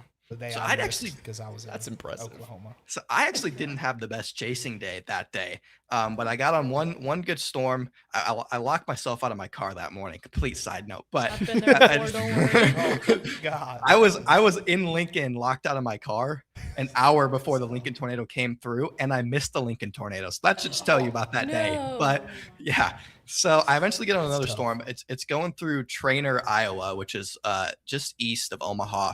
And it hits a house, and I pull up in the driveway, and obviously I searched the house, couldn't find anybody, and there was an old lady home, and she was completely okay, but that was a pretty emotional experience for me, where I ended my chase because I just went to help. Holly, Texas wasn't even me. I was there, but that was actually where Freddie, my friend Freddie McKinney, was able to bring a family to the hospital, and I was with him for I was with them for the 24 hours after that. Chase, just at the same hotel we chased together the next day, and just seeing the way it affected him, and then just being there at the hospital after he brought him there. I mean, just those are the kind of experiences that just add a whole new meaning, because it's hard because you sit there. It's like, okay, like I want to put out the best content. I want to make sure that I can feed myself, like keep the storm chasing mission going. But that's when you have experiences like that makes it. That's not what it's about anymore. It just turns it into more of like, okay, what can I do as a storm chaser to help people, whether it's be warned for the storm, whether it's after the storm. And there's a lot of cases where I try and avoid search and rescue just because I'm not trained. I don't want to get in people's way. That's a controversial subject among storm chasers. Some people are always like, you got to help no matter what. I'm usually more of a like, okay, like if I'm the first on scene, like, yeah, I'm dropping everything. Like I'm going to do what I can. But if I'm 10 minutes afterwards and I already see emergency vehicles, I'm like, okay, I'm going to stay out of their way because I have no idea what I'm doing. And so it's just those different experiences that change the whole mindset of what I'm doing out here. I think that's a great. I think your mindset dad to just have. said, "Who is this loser in the that's chat?" what I was about Sorry, that just caught me off guard. Yeah, that would Tried to lock that in, would I be my couldn't do it. that would be my dad. I was I wondering don't. why you That was were I that did was not- horrible timing for me to see that and did laugh. not- We're talking about something really serious and sentimental, I but did not even. Yeah, we're laughing at you. I don't even know how he found this. from your Twitter probably. Why is that Probably, going around? yeah, probably. Anyway, yeah, sorry about that. That was very untimely No, interruption. that is I apologize. hilarious. I No, think that's a but- great mindset to have about the search and rescue, and I think that's the mindset that every single chaser, hello, chaser should have. Like I wish a lot of people, stuck to that. Yeah, Yeah, no, my yeah. stepdad is a firefighter, and he does a lot of search and rescue after the fact. And there is nothing that is more detrimental to a search and rescue than somebody who does not know what they're doing trying to do search and rescue. In fact, it makes it. The fact that you have like the humility to just be like, I don't have to do this. Like I don't have to be the hero. Like if there are people there that are qualified, yeah. Yeah, I mean, I get a lot of hate for it too. Like if I'm on stream and I pull up to a town that's been hit and I see a bunch of emergency lights and I'm like, okay, guys, like our best use here is if we just stay out of everyone's way and make sure it doesn't like hit another town. Like this town, like they've got this town. I'll get a lot of hate. They'll be like, you're not Connor Croft doesn't help people, and it's just until you're out there, you just don't fully understand it. So, but that was a very long answer. But to answer your question, Ronka, it would either be the Trainer Iowa day there or the Rolling Fork day. Or the Holly, Texas day, just because they all had the kind of similar human aspect to it, where it's just a good reminder of like there are much bigger things going on than my little storm chasing business. Like that should be the least of my concerns when I'm out here. Yeah, and that really speaks to your character too. That the three most impactful chases to you were something that was human. It was personal, right? It wasn't like, dude, I saw the craziest tornado of all time and it was super sick. It was your conversation there was sincere, and it's you can tell when somebody's a genuine person. And again, that's why we love Connor. That's why we're so happy to have him as part of the team, and why it's a great honor to have you as the first ever guest on Met Monday. But that is going to kind of take us to the end of our time here for our guest interview segment. Connor, I want to thank you so much for taking time out of your night. Again, I know we went like about 15 minutes or so past where I told you it'd end, but I apologize for that. But thank you so much for spending some time with us. Is there anything you want to leave us with? Yeah, thanks for having me on, guys. Anytime you guys need a guest, just let me know. And had a blast talking with you guys. I feel like, I was about to say, I feel like it's easy to talk to you guys. I could talk for hours with you. guys, Come on down to Starkville. Hey, dude, if you're in Starkville, you can crash right on this here couch. You got a spot. Yeah. Buddy. I mean, I'm sure I'll be in that area this winter. I feel like the Mississippi River Valley. Genuinely, Yeah, and yeah, we can talk El about Nino this year. off stream too. But like, if to save you hotel money, like you can 100% crash here if you need to. Well, I appreciate it. Like I said, I think I'll find myself down there. That kind of Arkansas Delta area is kind of a hot spot during these El Nino years. Yes, we'll see what happens. Yeah. Well, thanks for having me on, guys. Yeah, again, thank you so much, Connor. The very next segment, we're going to have a brief intermission first, about a 5-minute intermission. And then the next segment is going to be a weather roundtable. We're going to be discussing a bunch of random topics, things that aren't necessarily controversial, but that spark conversation and different opinions about it. So we're going to be talking about some cool stuff. After that, we've got the lightning round, which is going to be really cool. It's like some trivia stuff, another mini game essentially to close out the night and bring the energy back. And then we'll be kind of closing out the show. So we got another about half hour left in the show. Stick with us. Again, Connor, thank you so much for tuning in. If you don't subscribe and follow Connor everywhere, I don't know what you're doing because he's one of the best storm chasers in the game. So definitely make sure you're doing that because dude's just incredible. Connor, once again, welcome to the team. Thank you so much for tuning in or for coming into the podcast and chatting with us. And we'll see you guys after the intermission. Thanks, guys. Big Connor.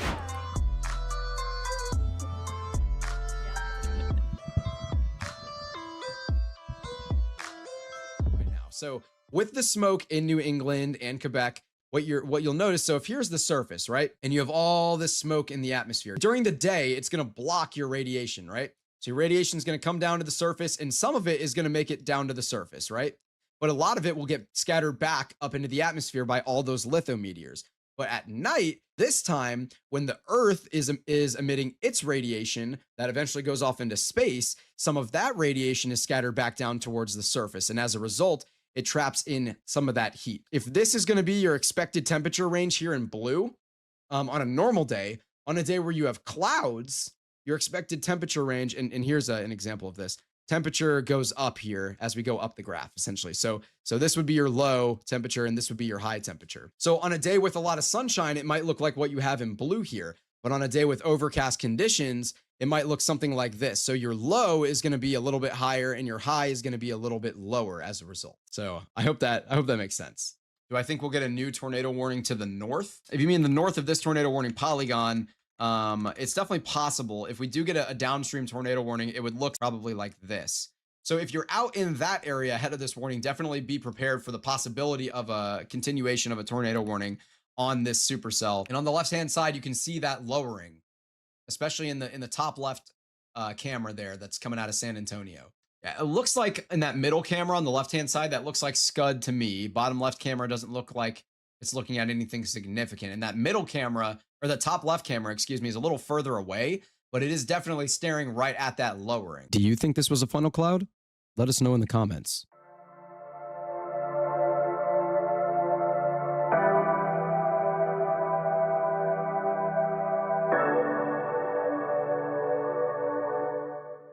Is water wet? That's a great meteorological question. Let's talk about this. And I'm going to give you the answer. Inherently, what does it mean to be wet, right? It means to have moisture on you. It means to have water on some sort of object, right? In order for an object to be wet. So can water inherently have water on it? That's the question. I like to compare it to vorticity in the atmosphere, right?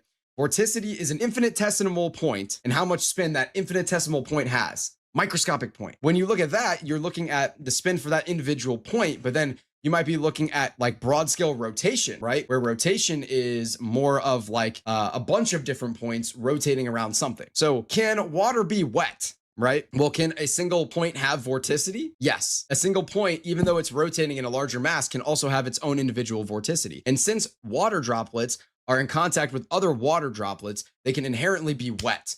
But this doesn't apply to a singular H2O molecule that is not in contact with other H2O molecules in vicinity. That water droplet would not be wet, that H2O molecule. But water itself can be wet because it has other water on it. I don't even know what I'm talking about at this point.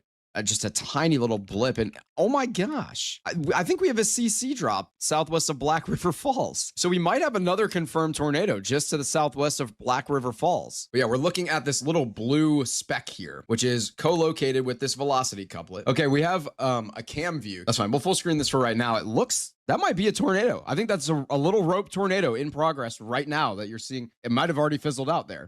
For a second there, that most certainly looked like a very weak rope tornado there. That was really interesting. So we definitely just had a brief little tornado to the southwest of Black River Falls, and there's definitely a CC drop with this. Yeah, and it just got confirmed, and it was confirmed by radar. I don't know how strong that was. We just watched that tornado rope out there on this traffic camera. It's definitely gone now, although it just got confirmed by the National Weather Service. It could easily recycle and put down another tornado. So we're just going to continue with him here. It looks like Allen's actually moving west. And again, Allen is still to the northwest of Wisconsin Rapids, right on this storm. I mean, he's literally under it. So if it does anything, we're going to know instantly. I think Allen's got a funnel right now. So a little rope funnel cloud we're watching in real time starting to extend from this storm just to the northwest of Wisconsin Rapids. You can see on the bottom of your screen, you can see that storm there. And Allen's feet in the top left, we're literally watching this rope funnel cloud slowly descend from the cloud. It's very clearly trying, and it's definitely thin, but it's most certainly there. And you're gonna see his location here. I'm gonna zoom in on it at the bottom of your screen so we can see where Allen is relative to the storm. So this is your velocity couplet you're seeing at the bottom of your screen, and here's Allen. Really quickly, go back to SimRef and look at those Iowa supercells on the 0Z8RRR. Okay. And then if you go to the total snow parameter, it leaves about a 2-inch snow swath. What are we talking about? Wait, Oh my what? God. Hail wait, what what is reflects this, bro? as snow. No, No, he's it's hail. right. It's It's like hail. it's the hail. It's gotta be hail. measuring It's well, yeah. literally It's dropping gotta a be hail measuring swath hail. on the map. That's actually really unique. That is wild. 2.5, 3 inches.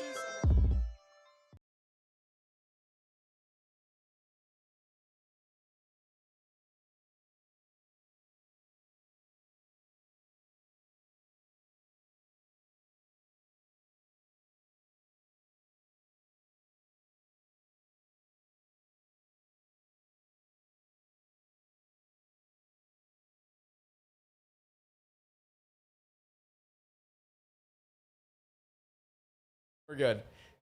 Okay, we're good now. We're good now. We're going to fix that. Don't worry.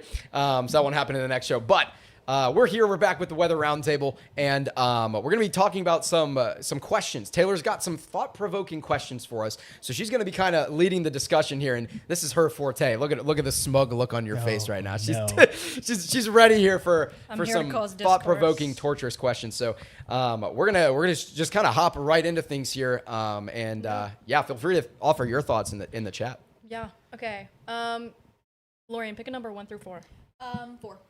Yeah, I'm going to be honest. She sent us these what these questions were so we could prepare. But with how much of a hurricane things have been the last day or two, I'm not going to lie. I just don't remember them. Well, speaking of hurricanes, what if 2 hurricanes collided?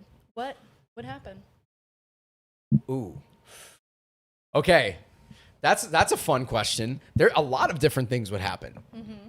And you would think. I know the answer to this question. So I feel like I have an unfair advantage, but.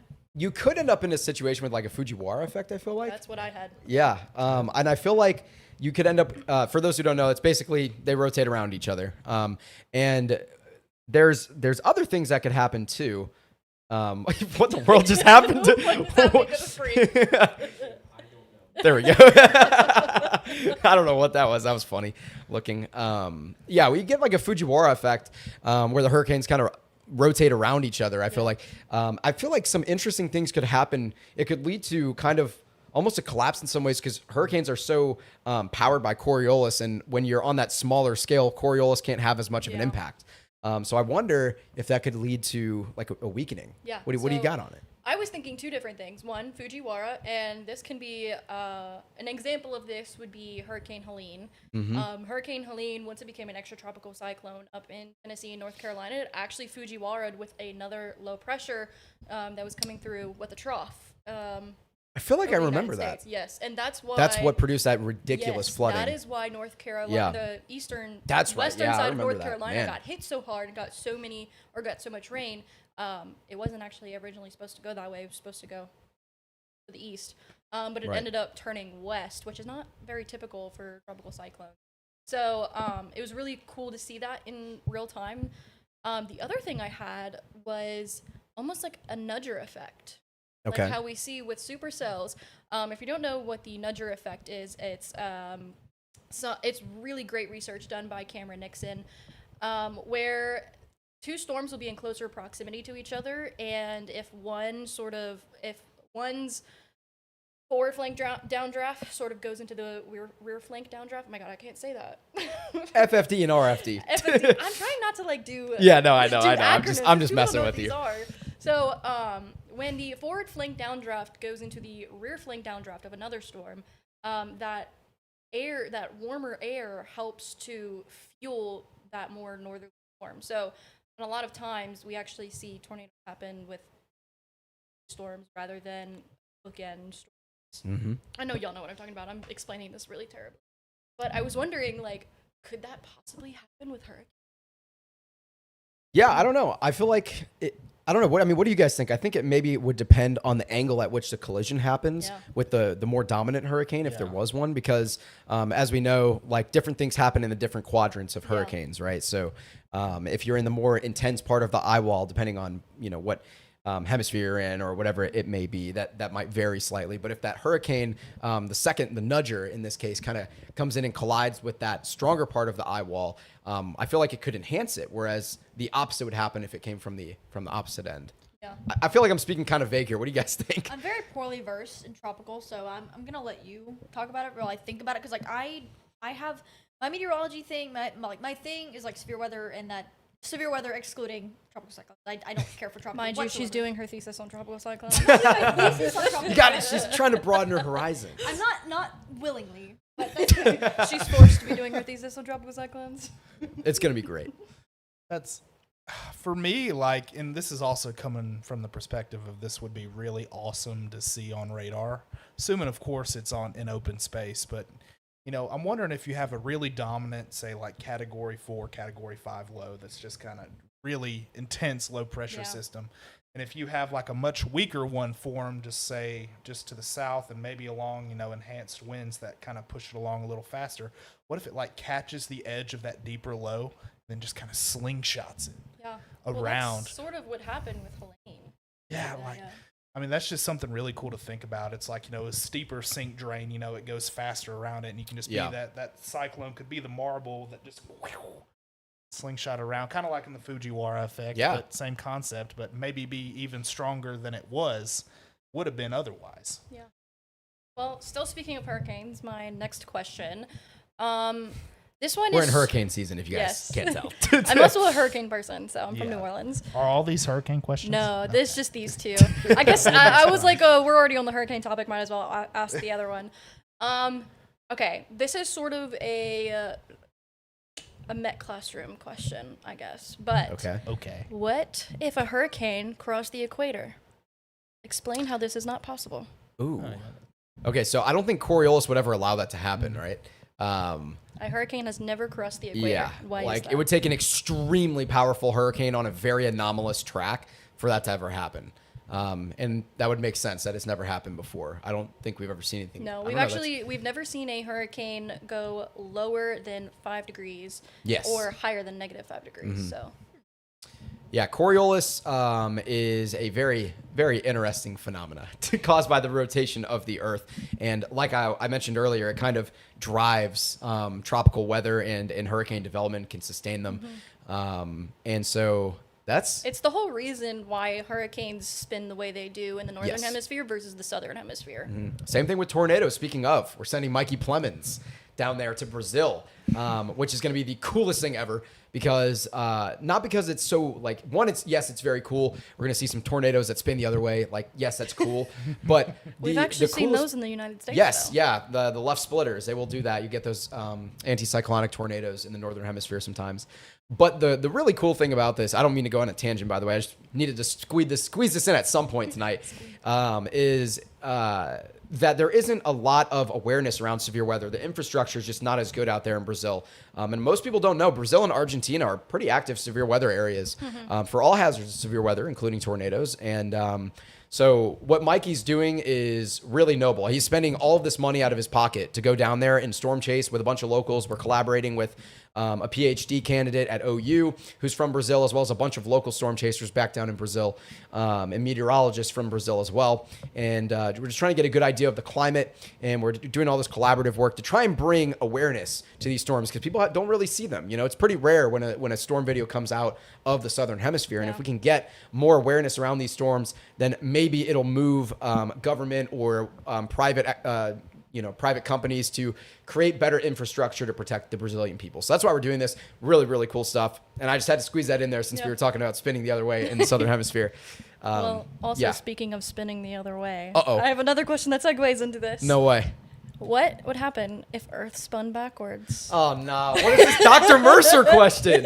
We would all die. What would happen? If it was a Dr. Mercer question, we would be spinning backwards on a different planet. Yes. True, we'd be on Darth Maul. Yes. So That's Dr. not a planet. Mercer, for context, is one of our professors at Mississippi State University.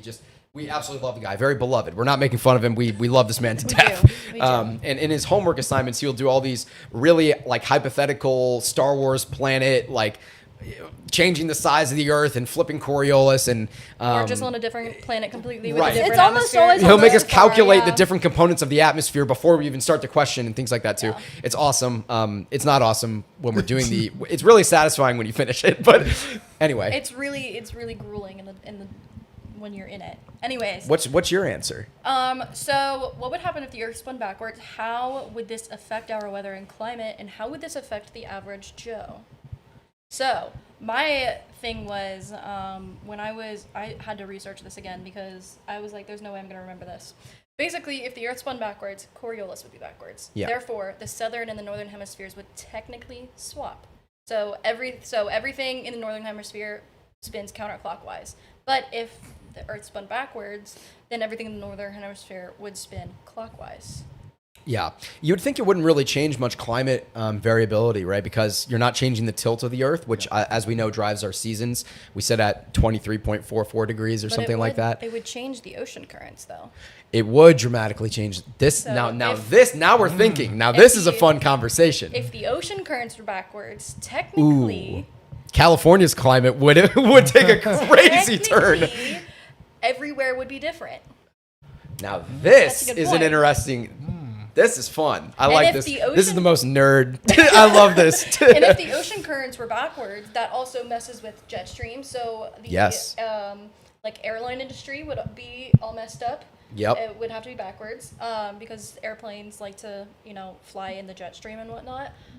So that would be different. Fishermen would have a really hard time navigating the ocean considering all the currents are backwards. So it would affect a lot of people if the Earth one day, well, technically if the Earth one day just like stopped spinning and then Yeah, started spinning we the just other have to day, get rid of that part where it changes the- direction. Technically the ocean, like, We would all drown What is it? immediately. Like, Newton's law of motion, like the Yeah. oceans would just continue moving, whereas the land would stop, so we'd all die. But Yeah. if the Earth spun the other We'd all way, technically, like, if everything spun the other way, it would affect a lot of people. Ben says he has something to say. Ben, has let's something let's get a very little let's get important some to say. insight here from our non-meteorologist but aerospace engineer, Ben Meyer. Yes. I just wanted to tell you that we got a message in WillBrattonWx staff. There's a tornado warning in your favorite state, Nebraska. It's touchdown possible. Looks decent on radar. So we do have a tornado warning in Nebraska right now. Ben, is your mic going to the stream? Did they hear all that? No. Okay, so there's a tornado warning in Nebraska, and apparently it looks pretty good right now as we're sitting here filming this. Of course, tonight we're not doing severe weather coverage because we're here doing Met Monday.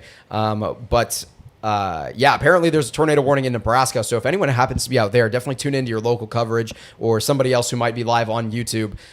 Don't stay here with us on Met Monday if you're in that tornado warning polygon. Make sure you're getting yourself to shelter and staying safe out there. Obviously, we know there is a 2% tornado risk for Nebraska, South Dakota, parts of Minnesota, and Iowa as well, I believe. So make sure you're staying safe with that. Ben, I appreciate you letting us know about that. Yeah. It was Nebraska Day, don't worry. Nebraska. Yeah, Well, Nebraska mentioned. Nebraska. All the Fun Nebraska emojis are just going to start flooding Oh, in the chat absolutely. probably. Well, fun fact, last question, good segue into this. Speaking of tornadoes, what would happen if an EF5 tornado went through a major city? Would we see any laws come out of this? And if so, what and why? It's a good question. Maybe locally on the state level, but nothing federal wise. I don't think we've ever seen a federal law change, at least in modern day era. I don't believe so. I know, didn't Missouri after Joplin introduce the thing where you have to have a safe space inside a business? Yes. I think, what is it, like public? Yeah, you have to have a tornado sign. Buildings. Yeah, they have to have that. They call it, I think it's literally just says tornado shelter, I think. It has a little We tornado have those symbol. on Mississippi State's campus, Yes, and I we really do. enjoy having those. It's really helpful because not everybody is meteorologists or storm chasers Yep. or weather enthusiasts even. So it can be really helpful for people to they hear the sirens go off and they're like, man, I got to get somewhere, you know? Yeah. So it can help. Most people aren't prepared all the time. And every room they go in, they're like, where's my storm shelter? Like not everybody's doing that, you know? So those things are very helpful. And I think that could be something that could get introduced maybe on the federal level. I don't know if that's something that could be possible, but for like public spaces, or at least maybe federally occupied Yeah. buildings. I was gonna say, like, we definitely have like updated building codes since the 1900s or whatever. So I think that's technically federal level, but other than that, like, I don't know about any laws because I didn't really think hard into this question. It was more of a, what would happen if we had like another El Reno situation, and the sheer amount of either lives that are lost or property that's lost in a major city. So Right. If you'll have any thoughts on that. I think it would do a lot for like raising awareness for like places that aren't major cities. Like usually, unfortunately, it does take something like that happening somewhere where there are a lot of eyes on it. So I mean, tornadoes happen here in Mississippi often, but it's often in like really small towns, and like it's talked about for a couple days, and then the world keeps moving, but the world doesn't keep moving for them. Like obviously they have a lot of recovering to do, and if something like that were to happen in like New York City, like that would be earth shattering. That would be headlines for days. Like it would bring a lot of awareness to what people that are not in major cities have to go through, and maybe it would kind of spark conversation on how can we help these communities recover faster. Because if a place like New York City or like Los Angeles gets affected by these really horrible severe weather scenarios, maybe we would start thinking about, these other people get not as much help and they have to do all of the same thing. Obviously not to the same level as a major city would, but still. Yeah. Do we think it's like a matter of time for like maybe sometime like for a city like Chicago, for example? That's Absolutely. I mean, we think about how active Illinois has been this year. Yeah. You know, I mean, we've had multiple tornado warnings in Chicago that Yeah. are just in the they get a actual lot suburbs of suburb outside Chicago. tornadoes, like usually lower. I mean, a lot of lower end tornadoes Yeah. have happened out there. And I But I mean, feel like, you know, like- like you talk about, if an EF4 or an EF5 starts to rip through Yeah. and it goes to we downtown. had in New Orleans, I believe it was in either 2020, we had a hurricane. Hello. We had a tornado go through one of the suburbs outside of New Orleans. Now it didn't directly hit downtown per se, but it went pretty close. It was an EF3, Yeah. and it really caught the attention of the National Weather Service down there. And a lot of people were like, "Wow, I didn't realize tornadoes happen here." Yeah. Louisiana, you don't really think about tornadoes happening in A lot of South waterspouts and Louisiana. stuff, but- Like, yeah, we have water spouts, but they Yeah. usually dissipate as soon as they come on land. Right. So, like seeing an actual like EF3 tornado, and it was being broadcast. Like there were chasers out there. It was crazy. It had horizontal vortices and everything. It looked like a Tuscaloosa tornado. It was insane. Going through one of the suburbs of New Orleans. So Yeah. it was crazy. I'm not talking about Slidell. I'm talking about Araby. Yep. Went through the 9th Ward. I remember Yep. that one. Yeah, and a similar thing just happened just over a year ago, and like I said earlier, in St. Louis and Central West End had an EF3 right in downtown St. Louis. I mean, that's it brought a lot of national attention in the same deal, but it wasn't the type of imagine it's a mile wide violent wedge tornado, like an EF4 or an EF5 tornado. And that is what happened in New Orleans, or that's what happened in St. Louis, or it happens in like Chicago or Des Moines or something like that. That could be, one, it would be unbelievably devastating, obviously. But two, you would think that it could lead to some sorts of changes, you know?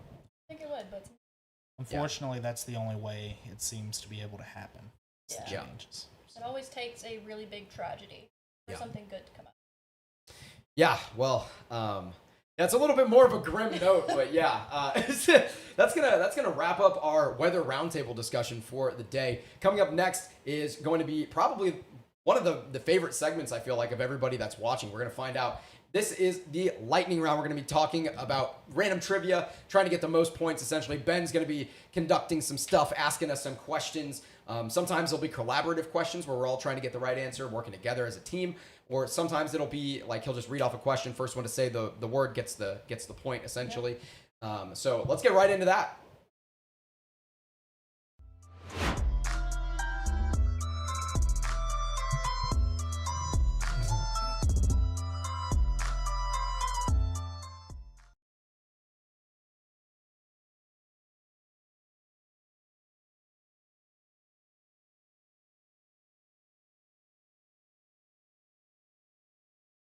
A bright future if we get better guests.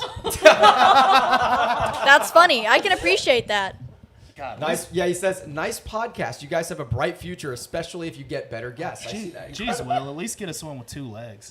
Connor has 2 legs, just one of them's kind of stuck One like of this right now. It just doesn't really work. Oh, we're muted. We're muted. We're muted. Oh, saying we're we're muted muted. I again? fixed it. It's We're just a little fixing it. delayed. It's just a little okay. delayed. Okay, sweet. So I hope y'all heard that. not to hijack y'all's conversation, but I actually do want I want to start by doing a imitation of Will Bratton's forecast videos. Okay, all right. All right. What are we doing? Here we go. Oh, Here we I'm go. so excited.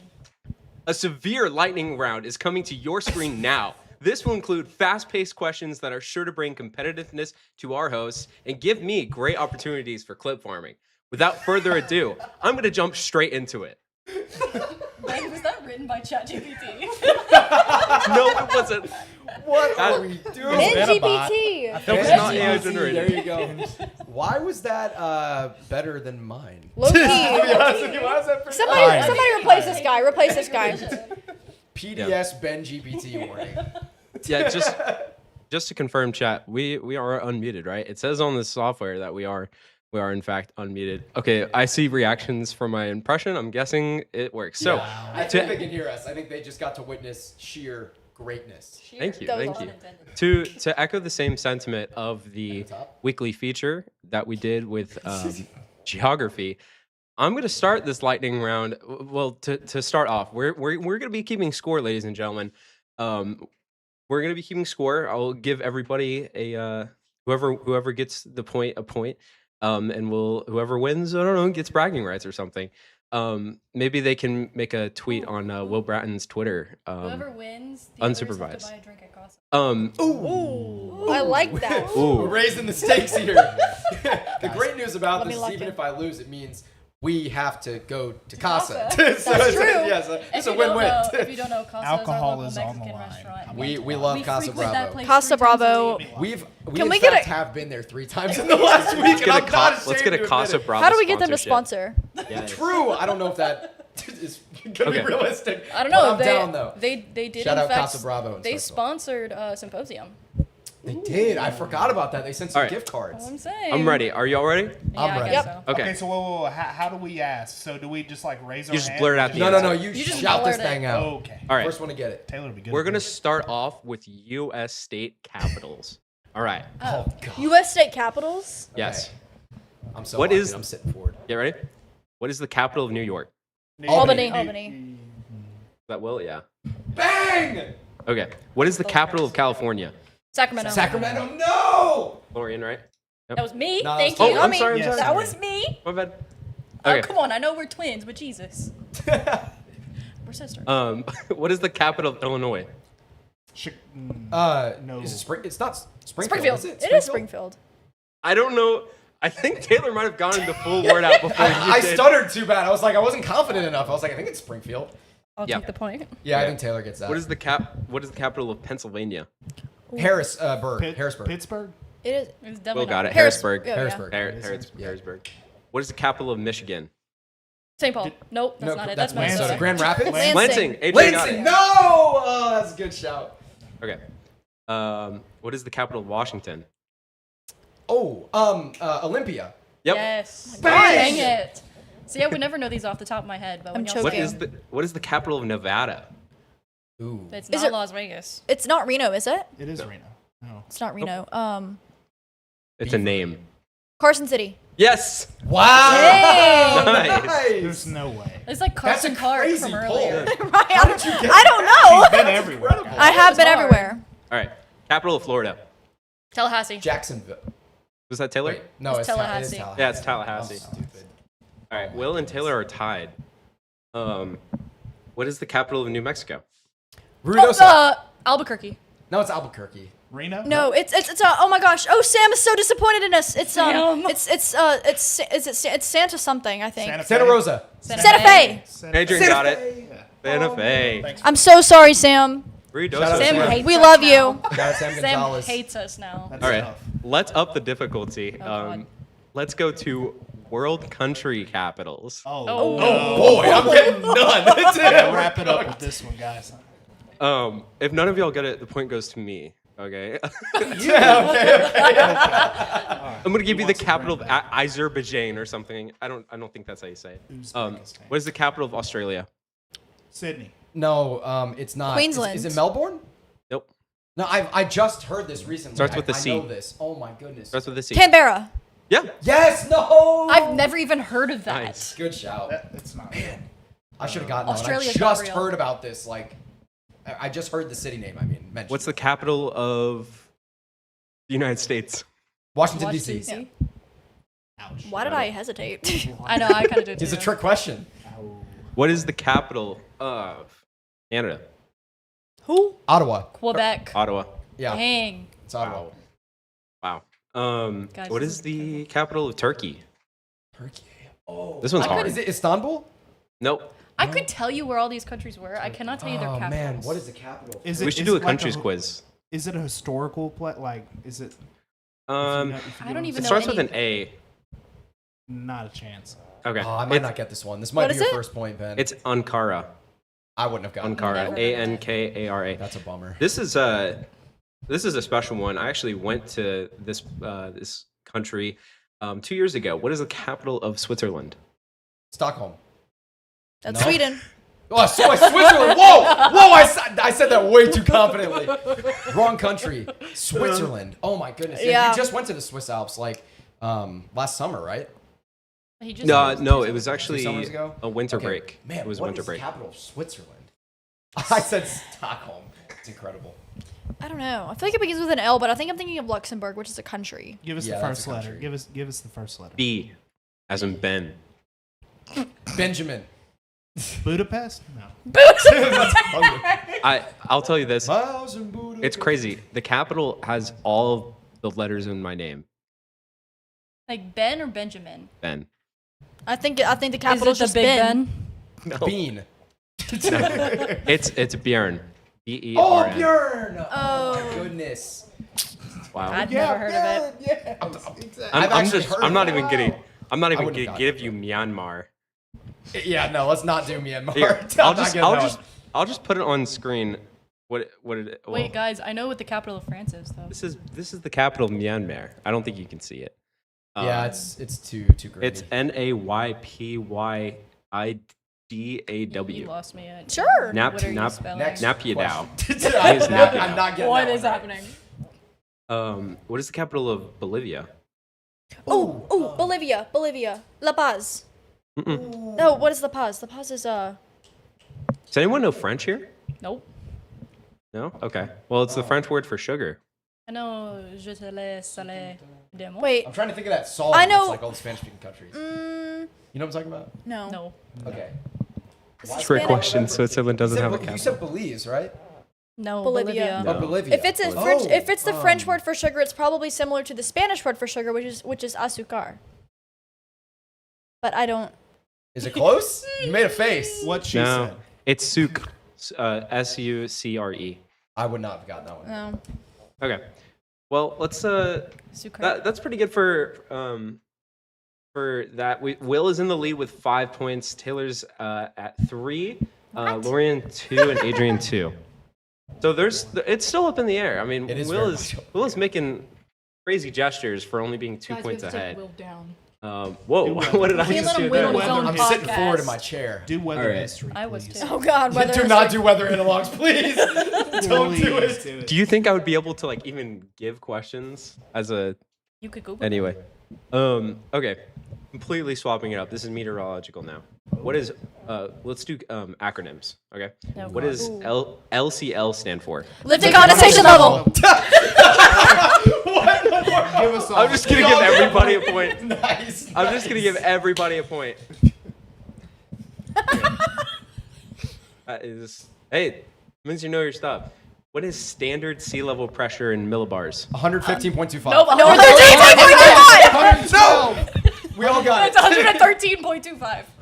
I think Taylor No, said it's I said it 1,013. first. We said 100. It's 1,013.25. I said- Why did Oh. everyone say 100? I said 1,000. 1013. I said 1013. 1013.25. Okay. Okay, then Lauren got it. No, that was me. That was What? me. You said 10. You said I 100. said 1013. Oh, Point okay, two never five. mind. My bad. Sorry. How dare you? All right. How dare I? So you're I'm competitive. What does SIN stand for? CIN. Convective inhibition. Oh my gosh, they're so close. I knew I wasn't gonna get it first, so. I think it was Adrian, right? Adrian. It might Sure. have been. Yeah. He has the least take points. He might needs as a pity well. point. He needs a Whoa. handicap. I'm Lauren, you have shameless. the least I'm points now. shameless. Sorry. What is the process by which water vapor becomes liquid water? Evaporation. No, condensation. It was either That was Adrian so or Will. embarrassing. I think it was But I Will. said evaporation. The pressure got to her. What is the process by which ice changes directly into water vapor? Sublimation. No, deposition. Is it not? Oh, no, that's when it goes. The sublimation. Did Yes, Lauren okay, get it? yeah. Lorian got said it. sublimation. Yeah, I think you got it before me. This is a dumb question. What is the primary energy source driving Earth's weather? Sun. I said it first. Sun. Who said it first? Sunyin. I hate that meme. I hate that meme. Funny. Caleb Son, uses I'm it all the crying. time. Son, I'm Jake crying. Reed, I hope don't you're know who got enjoying that this. point, I'm not gonna I see lie. you in the chat, said the dizzy eyes. I hope you're enjoying this. Consider this for your next class. Ooh. I'm the TA of that class. We're going to make this happen. Curveball. What's the capital of Oklahoma? Oklahoma City. Yeah, I was gonna Thought say I'd- Norman, so. throw one in there. Close. Basically. Yeah. Some good ones here. What's the freezing point of water 32, in 32. Celsius? Oh, zero. Zero. I think Lorian got that. Yeah. Pretty sure. Yeah. That's why you gotta wait for me to I finish the keep like questions like thinking Family I'm Feud. getting them because I'm just loud. So I'm just like Yeah, I'm we saying know. them. Yeah, all right. I'm trying. Thanks. Fork. What cloud type is associated with thunderstorms? Cumulonimbus. I think that was Taylor. Yeah. It's not on here, but I was just thinking about it. What are the clouds that look like rolled out cotton balls? Like they're thin. Cirrus? Yes, Cloud Cirrus. streets? They're Cirrus. What? Cirrus clouds. Oh! Like, okay. That's a I didn't really good understand shout. the I knew question, but that's a Thank great you. description. I knew I'm what not you gonna meant. lie. That's a good shout. Thank Yeah. you. We're linked. What instrument measures humidity? Oh, man. Anima? No, not anemometer. That's wind. It's a Hydrometer? hygrometer. Is it a hygrometer? Yes. Yeah, it's a hygrometer. Hygrometer. Nice. Lorian's only two points How'd I behind. not get Taylor and that? Will are tied right now. Let's go. Let's do 3 more questions. 3 more? Okay. 3 more. Adrian might have a Generational comeback lock-in. right now. What is the most abundant gas in Earth's atmosphere? Nitrogen. Hydrogen. Nitrogen. Yeah. Wait, no. Nitrogen. nitrogen. No, it's nitrogen. It's nitrogen. That's what I I said. said hydrogen. It's nitrogen. I was about to say, it was like, there's definitely got no that way right. it's Yeah. hydrogen. See, No, the it's not. loudest person doesn't always get it right, Will. All right. Thank you. Clocked. What layer of the atmosphere contains most weather? Tropopause. I said tropopause as Troposphere. well. in my head from earlier. Was it Will? They said tropopause Yeah. by mistake, Yeah. so I guess technically, yeah. We I made a think short you're right. about the tropopause. You probably watched it during the Troposphere. intermission. Yeah. What does LFC stand for? Lifted Level freaking of blood freaking correction. Yeah. It was Will, I think. All We all right. tried to say LCL. Yeah, lifted constant. No, level of free convection. All right. That's it for the lightning round. So Adrian came in, unfortunately, at last. 4 points. Lorian, 6 points. Taylor, 9 points. And Will Bratton got 10 points. Guys, Good we call. let him win on his own Let's podcast. go. Yeah, This is not it was my staged. pod, This is our podcast. We This will is do actually sabotage pre-recorded. next time. Yes. We will Met Monday sabotage does not them. happen without the Mets. That is true. It's not my. This is not my show. The broadcast, you can call it my show. This is our podcast. True. Mm-hmm. True. All right. Well, with See, that, she's not happy now. Now she's in a bad mood. No, Are you reading I'm it? trying to read. Yeah, I'm trying to read. I I'm can't playing. see. That last question, it says, you what done- is the airspeed velocity of an unladen swallow? I don't know what that means. Like the bird? The I think that's a swallow's bird. reference. Okay. How, I What would is know. it, I Kate? would know about a bird. I don't know. Do you know? Do you know No, I was asking Yeah. the person if they knew. I can't see what it says. Ben Okay. GBT. Jamie, pull up that video of the unladen swallow. Unladen swallow? Okay. Little did we know that this If you- is some term that's gonna get us canceled. Oh, it's Monty Python. It's It's what? It's a Monty Python. If quote. you ask me a velocity of a shark, I might can help you. Oh my god. All right. That concludes the first and very not last lightning round. Contenders, thank you for being here. Everybody say goodbye, We have to Ben. be here. I'm heading out. I'm gonna go back to Yeah, the once trenches. again, for Ben, thank you so much. Obviously, Ben does so much incredible work behind the scenes, deserves a lot of love. You guys aren't going to get to see him all the time, but Met Mondays is a cool spot where we get to put Ben in front of the camera, put the light in his face, and get to show him off because he does such incredible work for us. Of course, all of us here are incredibly thankful for you, Ben. But yeah, that's going to conclude our lightning round segment. And next, we're going to wrap things up in just a minute here. Oh, it's still lightning round. What? Don't forget to unmute. Yeah, it's Alrighty, we're back. And that is going to bring us to the end of our first Met Monday for the most part here. Wow, that was a lot of fun. That was awesome. Yeah. I hope you guys have enjoyed the show, and I hope that you guys loved getting to see Ben and hearing from Connor Croft, getting Adrian as our fourth panelist. We're going to have Adrian probably multiple times, but we're going to have varying fourth panelists to come in, all of our just friends of ours, meteorology related and storm chasing friends of ours, maybe some of our storm chasers that are passing through Starkville, like for example, if Connor comes down here in the winter like we just talked about earlier, or any of our other storm chasers. We're going to have all sorts of awesome people as a panelist, but man, Adrian, you're right at home here, which is not surprising because we're all good friends. All four of us are good friends, so of course the conversation was great, but a lot of really interesting conversation tonight. The next Met Monday is also going to have another special guest. We had Connor Croft tonight, but next Monday is another special guest that you are not going to want to miss at all. Another big time name that I'm really honored to be having on the show. We're really excited to, and I'll give you a hint. It's a him. We're really excited to be bringing him on the show. Can I give one hint? Sure.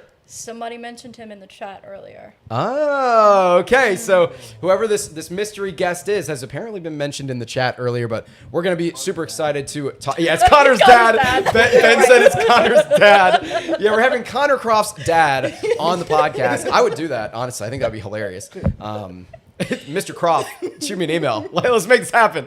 But anyway, that's going to bring us to the end. If you enjoyed Met Monday, make sure to leave a like and subscribe, turn on notifications, and let us know on any social platforms, in the comments, in the chat, on Twitter. Shoot me a message, a DM on Instagram or Twitter, whatever. Let us know what you guys thought, because we want to make this the best show that we can. This is by some meteorologists for the people, because we want to provide some entertainment and bridge that gap between the science and the people. So that's what we're trying to do here. And I think, I'm not going to lie, I don't mean to toot our own horn, but I'm not going to lie. I feel like that this has gone really well fun. tonight. Yeah, This has really been a lot of fun. And we're going to be here every single Monday at 7 p.m. Central Time. That's 8 p.m. Eastern Time, 6 p.m. Mountain Time, 5 p.m. if you're on the West Coast. Make sure that you're tuning in here with us every single Monday with myself, Taylor Hun, and Lorian Gray. And you'll probably see Adrian Roncahan again in the future as well. If not, you're going to see him storm chasing and in our live hits, because he's kind of one of our main guys around here. Does so much for us. So, Adrian, thank you again so much for coming down here. Again, he drove 2 hours down to Starkville to be here for tonight. That's nothing storm chaser time. Yeah, you make a good point. That's down the road. This man drove, for context, chased in Mississippi, then drove to Illinois, chased, then came down back to Mississippi, chased again. That was a 3-day span. This dude probably drove like what, maybe 3,000 miles or 2,000 miles or something in like Ridiculous amount. That's it's about 2,000 miles. probably about 2,000 miles. Yeah, that's insane. This guy's a monster, incredible storm chaser. So super cool to have you as obviously part of our team, but awesome to have you as our fourth panelist, man. Happy to be here, man. It's been a blast. Awesome. Well, do you guys have any other closing remarks? Anything you guys want to leave the people with before we end things off? Thank you all for tuning in. We really appreciate it. Yes, thank you. This was really exciting. We hope you learned something. I know I did. I learned that I don't know the capitals of the states, I guess. Except don't do it. Carson City, Nevada, which is arguably the most important one. So I don't know. I don't know about that one. Well, that's all opinions. Can we Don't play that video before we leave? Can we out Adrian? Yeah. Jesus. Are you gonna be mad if we do it? No. All right, Why would I be mad? We're playing this video. Jamie, pull up that video of Adrian and Tim bobbing heads, listening to Margaritaville. This is what the people need to see. I see Timothy in the chat. Lock in. You're To about to make ice cream. Hawaii. We went to Hawaii, actually. Drove straight there and back. We can't see it. I don't know if it's In the underground tunnel. Here we go. Wait, can you guys hear it? I can see it. I don't think we can hear it. Well, It's muted right now in the yeah. bottom right, so that part will help. No. That's not the problem. It's not showing up in I need to add. It's okay. Yeah. We're gonna figure this out. We're gonna show you guys this absolutely hilarious video of Adrian and Tim. This was during that chase, right? Yeah, That this 3-day was chase I on the talked way about? back from Illinois to Mississippi. Just deep in psychosis. Yeah, you look dead tired. Oh, here we go. Oh no! I don't think it's playing. Oh, wait. That was in fact the issue. Yep. One.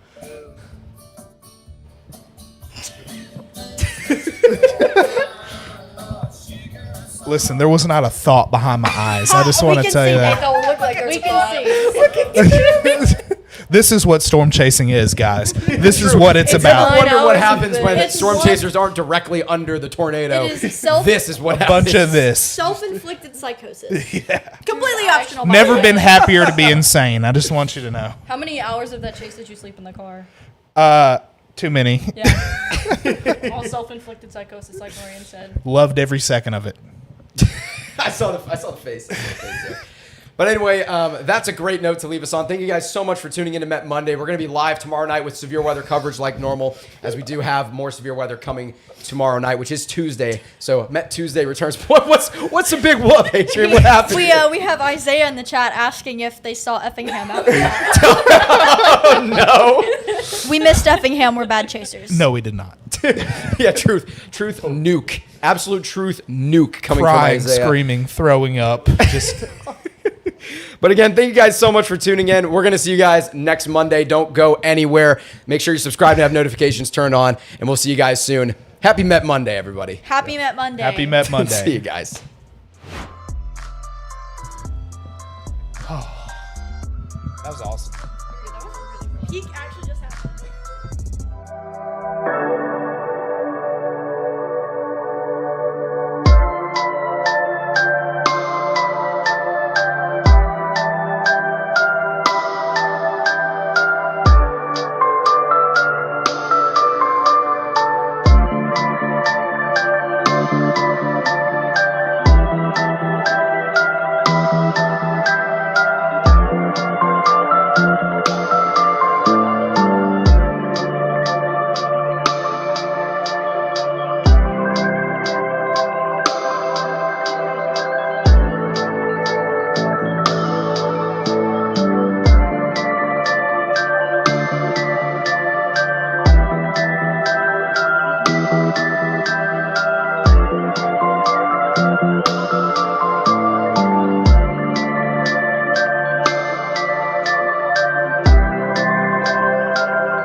Peace.